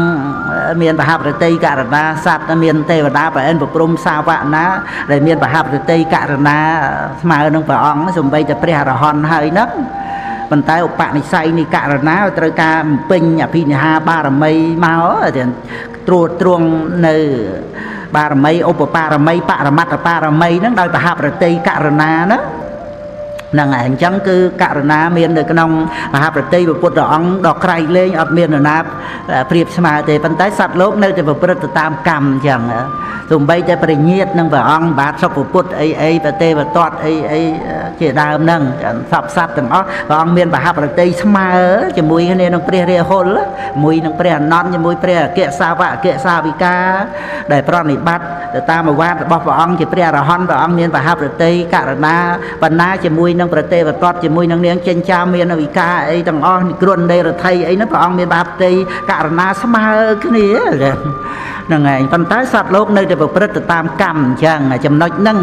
ដើម្បីបញ្ជាក់ឲ្យបងប្អូនកូនចៅកុំឲ្យចងពៀវេរាកុំឲ្យផ្ដំទាឲ្យគេអញ្ចេះឲ្យគេអញ្ចោះវាដុតរោលចិត្តខ្លួនយើងវាបាបកម្មវាភាពសាហាវវាភាពអាក្រក់ក្នុងចិត្តរបស់យើងឯងមកពីយើងអត់យល់ពីច្បាប់យុត្តិធម៌ត្រឹមត្រូវសម្រាប់ជីវិតមនុស្សដល់យើងយល់ទៅណាមិនមែនត្រឹមតែមិនសមបាបកម្មពៀវេរាទេមានសេចក្តីសុខផុតទុក្ខផុតកង្វល់ទៀតអាកង្វល់ដែលយើងត្រូវទៅគ្រប់គ្រងហួងហែងនៅអតីតថាមានបញ្ញត្តិមកជាអារម្មណ៍មាននៅក្នុងឧបេក្ខាព្រហ្មវិហារទៅដែលសត្វលោកប្រព្រឹត្តទៅតាមកម្មរហូតដល់ទៅអប់រំទេពថាឧបេក្ខាញាតក្នុងវិបស្សនាអ្វីហេតុផលបរមត្តត្រឹមត្រូវដល់អញ្ចឹងការមិនប្រកាន់មិនគ្រប់គ្រងមិនហួងហែងមិនកើតទុកជាមួយគ្នានឹងការប្រព្រឹត្តទៅនៃសង្ខារធัวទាំងមានវិញ្ញាណទាំងអត់វិញ្ញាណហ្នឹងជាសេចក្តីសុខត្រង់ដែលថាអ្វីវាអត់ប្រកបមកឲ្យយើងគ្រប់គ្រងហួងហែងវាត្រឹមត្រូវយុត្តិធម៌នៅក្នុងមនុស្សសត្វបុគ្គលទាំងយើងទាំងអ្នកដទៃទាំងធម្មជាតិមេឃដីហ្នឹងហើយស្រេច cứ tham miên phải cháy chặt cháy điệp chấm tăng bị cá rồi hốt đó thầm mà đá xong khá về trời rồi luật từ rồi ăn miên cái lại na để làm rắp ở dương khoa dương rồi vua từ cá tục cứ có từ chặt vô mà tôi chơi rồi bao dương có tê đài nên ngay để một bò sạp dương trời ban làm rách à kênh và năng à na tiền nén ca để mình phải cam ca để mình cùng qua chỉ tì pưng đó cứ trời dương sặc xa rồi thua thầm mô hạ về ra cái tệ thầm mà trà rằng thua rồi mấy như đã xa lời đẹp của bật thua thì xong ạ nó mô thì Nam mô Tát Niសូមក្រាបថ្វាយបង្គំនមស្ការគុណប្រតនត្រ័យសូមក្រាបថ្វាយបង្គំនមស្ការលោកម្ចាស់គ្រប់អង្គជាទីគោរពសក្ការៈសូមក្រាបថ្វាយបង្គំលោកគ្រូគណៈវិទ្យាម្ចាស់សូមគោរពញាតិញោមពុទ្ធបរិស័ទអស់មានអ្នកគ្រូកុសលវតីជាដើមមានដល់ស្ដីគោរពសូមអនុញ្ញាតចាប់អារម្មណ៍3ចំណុចចំណុចទី1ទាក់ទងទៅនឹងដាមាហូមយុគមិញហ្នឹងក៏ពិរោះហើយទី2ទាក់ទងទៅនឹងម៉ែហើយទី3ទាក់ទងនឹងពុទ្ធិកាទាក់ទងនឹងម៉ែនឹងដែរទៅណា3ចំណុចហ្នឹងមួយចំណុចពី3នាទីទៅគ្រប់ហើយណាឥឡូវម៉ោង 9:52 នាទីគ្រប់ម៉ោង10មកទៅ8នាទីល្មមណាហ្នឹងក៏សូមអនុញ្ញាតណាដាមាហូមយុគមិញក៏ពិរោះក្នុងពាក្យ3ហ្នឹងទៅមើលអតីតកំបណ្ដោយឲ្យខ្សោយចិត្តយើងសម្លឹងទៅអតីតកាលច្រើនតែខ្សោយខាត់ញាប់ញោធ្លាប់មានធ្លាប់បានធ្លាប់គេស្រឡាញ់ធ្លាប់អីដល់គេឈប់ស្រឡាញ់ទៅដោយអស់ទឹកចិត្តលោតទម្លាក់ពីលើស្ពានអីចឹងទៅរឿងរ៉ាវផ្សេងចឹងណាមើលអតីតកុំបណ្ដោយឲ្យខ្សោយចិត្តណាឃើញជីវិតពិតតាមហេតុណាឆ្អែតសោយសុខយើងឆ្លងមករឿងផុតទៅផ្លូវទៅមុខមិនកើតទុកបរមសុខជាទិសដៅហ្នឹងតែបកចានវាផ្លេចឡើងបកជាប់បកឡើងរមនឹងឃើញឡើងណាអញ្ចឹងក្នុងដំណើរហ្នឹងគឺថាអតីតហ្នឹងកន្លងហើយកន្លងទៅពេលរឿងវាចេះកន្លងផុតទៅយើងផ្លូវទៅមុខយើងហ្នឹងគឺថាមិនកើតទុកបរមសុខជាទិសដៅយើងទិសដៅគឺបរមសុខនឹងឯងទៅមិនអាល័យអតីតទោះម្ដេចម្ដាគ្រប់ព្រឹត្តិការណ៍តថតាពិតត្រឹមត្រូវឃើញបរមត្តបាត់អស់ខ្វល់សល់តែផ្លូវត្រូវដើរទៅផ្លូវសន្តិបរិយាសានព្រះនាងធម្មទិនីបានពោលហើយដែលព្រះអង្គទ្រង់ប្រកាសសម្ដែងណាយសៈបរិយៈបច្ឆាចៈមច្ឆេចៈណដ្ឋិកញ្ចនាំងអកញ្ចនាំងអនាទានាំងតាមហាងព្រមីព្រាមនាំងថាបុគ្គលដែលមិនកង្វល់អតីតអនាគតបច្ចុប្បន្ននឹងហើយជាអ្នកមិនកង្វល់មិនប្រកាន់នឹងឯងព្រះអង្គទ្រង់ត្រាស់ថាជាព្រាមគឺព្រះនាងក៏បានដោះស្រាយបញ្ហាជាមួយព្រះវិសាខឧបាសកដែលជាព្រះអនាគាមីបុគ្គលហើយយប់មិញក៏លោកគ្រូជាម្ចាស់ដាក់ដាំមាហូមមួយដែរគឺថាជីវិតនឹងគឺថាធ្លាប់តែសោយសោកនៅពេលដែលកាន់ដៃស្វាមីឡើងលើផ្ទះនៅពេលដែលស្វាមីបានបាច់ជាព្រះអនាគាហ្នឹងណាការដៃទៅធ្លាប់តែគៀកដៃមកដឹកដៃអីមកអញ្ចឹងទៅឡើងលើផ្ទះទៅរៀបបាយទឹកជុំគ្នាទៅសម្រានលើក្រេអីទៅបន្ទប់មានសេរីអីទៅស្វាមីភរិយាប៉ុន្តែលើកនេះគឺថាអត់ឲ្យតោងដៃអត់មានខ្វល់ខ្វាយអត់និយាយស្ដីអីសោះឲ្យកាន់កតេលមួយខ្នើយមួយទៅគៀនកន្លែងណាមួយគាត់ទៅគាត់សម្រានទៅណាហើយនាងមួយថ្ងៃពីរថ្ងៃវាកោតទុកបុកម្នេញវាអ៊ូលឈួលមកដល់សាកសួរទៅដឹងថាបានមគ្គបានផលក៏បួសទៅបានសម្ដេចជាព្រះអរហន្តទៅមិនមែនថារឿងរ៉ាវហ្នឹងវាដូរលឿនណាស់ដោយបានគុណព្រះធម៌នឹងឯងទៅហើយក៏បានពោលដែលដោះស្រាយបញ្ហាដែលគ្រូជាម្ចាស់រតនាមកចុងក្រោយណាព្រះនាងថាព្រះមច្ចរិយៈនេះព្រះមច្ចរិយ៉ាងនិព្វានោកធាំងនិព្វានបរាយណੰនិព្វានៈបរិយោសានੰនេះគឺថាព្រះមច្ចរិយធម៌នេះប្រព្រឹត្តទៅដើម្បីចុះសុបនៅក្នុងព្រះនិព្វានប្រព្រឹត្តទៅដើម្បីព្រះនិព្វាននៅខាងមុខប្រព្រឹត្តទៅដើម្បីគឺថាចុងបញ្ចប់គឺព្រះនិព្វានឯបរិយោសានੰហ្នឹងគឺថាទីបំផុតហ្នឹងគឺព្រះនិព្វាននឹងអត់មានអីប្រៀបធៀបទេអបដិភិកោព្រះនិព្វានហ្នឹងមិនមែនប្រៀបធៀបដូចជាសង្ខារធម៌ឡើយប្រៀបធៀបបានបដិភិកោហ្នឹងតែនឹងចង់ចំណុចមួយទៅហើយមួយទៀតតេតួនឹងម៉ែហ្នឹងក៏ពិរោះណាភ្នំព្រះសុម៉ែជាមេភ្នំធំជាធំក្រៃលែងធំទ្រទ្រង់ត្រៃឋានទ្រទ្រង់ត្រៃឋានអញ្ចឹងទ្រទ្រង់ត្រៃឋានតែគង់នៅតូចជាងម៉ែកល្យានព្រោះម៉ែទ្រឋានព្រះព្រំមុខ4ម៉ែពិតជាធំនៅក្នុងលោកាមេតបខ្លាំងក្លាសំពះម៉ែខ្លួនទោះស្ដេចចក្រពត គ្រងទ្វីបទាំង4អំណាចមមមួនតែនៅខ្លាចម៉ែពាក្យម៉ែក្នុងលោកមានច្រើនពេកក្រៃមេជើងមេដៃមេស្រុកមេស្រែពាក្យម៉ែទាំងនោះប្រដូចនឹងម៉ែពាក្យម៉ែទាំងនោះប្រដូចនឹងម៉ែពាក្យមេហោហែគឺម៉ែទាំងអស់ព្រោះម៉ែជាធំម៉ែអ្នកបង្កើតម៉ែឲ្យកំណើតម៉ែឲ្យបើដោះម៉ែបង្ហាត់កូនម៉ែមានចិត្តស្មោះម៉ែគឺជាកោះនៃជីវិតកូនណាសូមអនុមោម៉ែអនុមោទនាពាក្យថាម៉ែនោះសូមក្រាបថ្វាយបង្គំអ្នកម្ដាយគ្រប់រូបទាំងអស់ទៀតណាដែលមានចិត្តស្រឡាញ់កូនប្រុសស្រីថែទាំកូនប្រុសស្រីដោយអំណាចនៃសភាពទួនភ្លន់ភាកច្រើនណាស់ម៉ែតិចតួចទេ1000នឹងម៉ានម្នាក់ក្នុងទេដែលឈួតនោះតែម៉ែច្រើនណាស់ដែលម៉ែស្រឡាញ់កូនសូម្បីតែសត្វក៏ស្រឡាញ់កូនដែរចាំបាច់និយាយអីដល់មនុស្សណាសត្វដំរីកូនធ្លាក់នៅក្នុងដៅកាក់គេឲ្យទៅទទួលគេមិនទទួលគេស្មានដំរីមកញ៉ៃញ៉ៃអីគេជាបើកខ្លួនរំបានឃើញនឹងទៅឈោពាំងកូននឹងរហូតដល់សន្លប់ដួលនឹងដំរីផងចុះតម្រាំមនុស្សចឹងបានអាម៉ែនឹងឲ្យបានសមនឹងពុទ្ធឯកាដែលព្រះអង្គទ្រង់ប្រកាសសម្ដែងដោយលោកគ្រូអគ្គបណ្ឌិតជាម្ចាស់លោកប្រកាសនេះអានសល់2នាទីទៀតគ្រប់លំមតែ2គាថាហ្នឹងព្រះអង្គទ្រង់ប្រកាសសម្ដែងនៅក្នុងសង្យុត្តនិកាយទេវតាសង្យុត្តខត្តវាវៈហើយនឹងអិសរៈសោតដែលលោកគ្រូអគ្គបណ្ឌិតរតនាមកតាកតូនឹងម៉ែនេះដែលទេវតាសាកសួរព្រះអង្គណាកង្សុអិសរយ៉ាងលោកេកង្សុផនដេនមុតតមੰកង្សុណាសដ្ឋមលៀងលោកេកង្សុលោកស្មិមពុទាំងកង្សុហរន្តាំងវេរេនតិហរន្តោបណកោបយោកង្សុបណាបណាយន្តាំងអភិនន្តន្តិបានិតាតិនឹងពីប្រកាសថាបានព្រះអង្គទ្រង់ប្រកាសសម្ដែងទេវតាសួរថាកង្សុអិសរិយ៉ាងលោកេព្រះអង្គសម្ដែងថាវៈសោអិសរិយ៉ាងលោកេគឺសួរថាអ្វីជាធំនៅក្នុងលោកព្រះអង្គសម្ដែងថាអំណាចគឺជាធំនៅក្នុងលោកសពាំងអិសរិយ៉ាងសុខខាងអានឹងអំណាចនឹងអំណាចដោយគុណបុណ្យនឹងឯងអំណាចមានអំណាចអីធំជាងបុណ្យទៀតដៃជះនឹងឯងអំណាចនឹងដៃជះបុណ្យដៃជះធម៌ដៃជះសិលទាំងអស់ហ្នឹងអំណាចវាជាធំនៅក្នុងលោកតែអ្វីជាទ្រព្យដ៏ប្រសើរឧត្តមក្នុងលោកបានព្រះអង្គទ្រង់ប្រកាសសម្ដែងដែលថាសួរកង្សុផនដេអ្នកមុតតមੰអង្គសម្ដែងថាអថៃផនដេអ្នកមុតតមੰស្ត្រីជាទ្រព្យដ៏ប្រសើរជាទ្រព្យដ៏ឧត្តមក្នុងលោកហើយព្រះថាលោកបញ្យល់សូមបីស្ដេចចក្រពត្តិហ្នឹងក៏ត្រូវប្រសូតអំពីមេដាដែរមេដាត្រួតត្រងផ្ទៃដោយព្រះសីវលីអីក៏ប្រសូតពីនាងសុភវាសាកោលិធីតាណាហើយព្រះសូមបីព្រះបរមពោធិសត្វព្រះបរមពោធិសត្វព្រះដ៏មានប្រភាពបរមគ្រូនៃយើងនេះក៏ត្រង់ប្រសូតចេញពីព្រះនាងសរិមយាមហាមយាទេវីនៅនៃ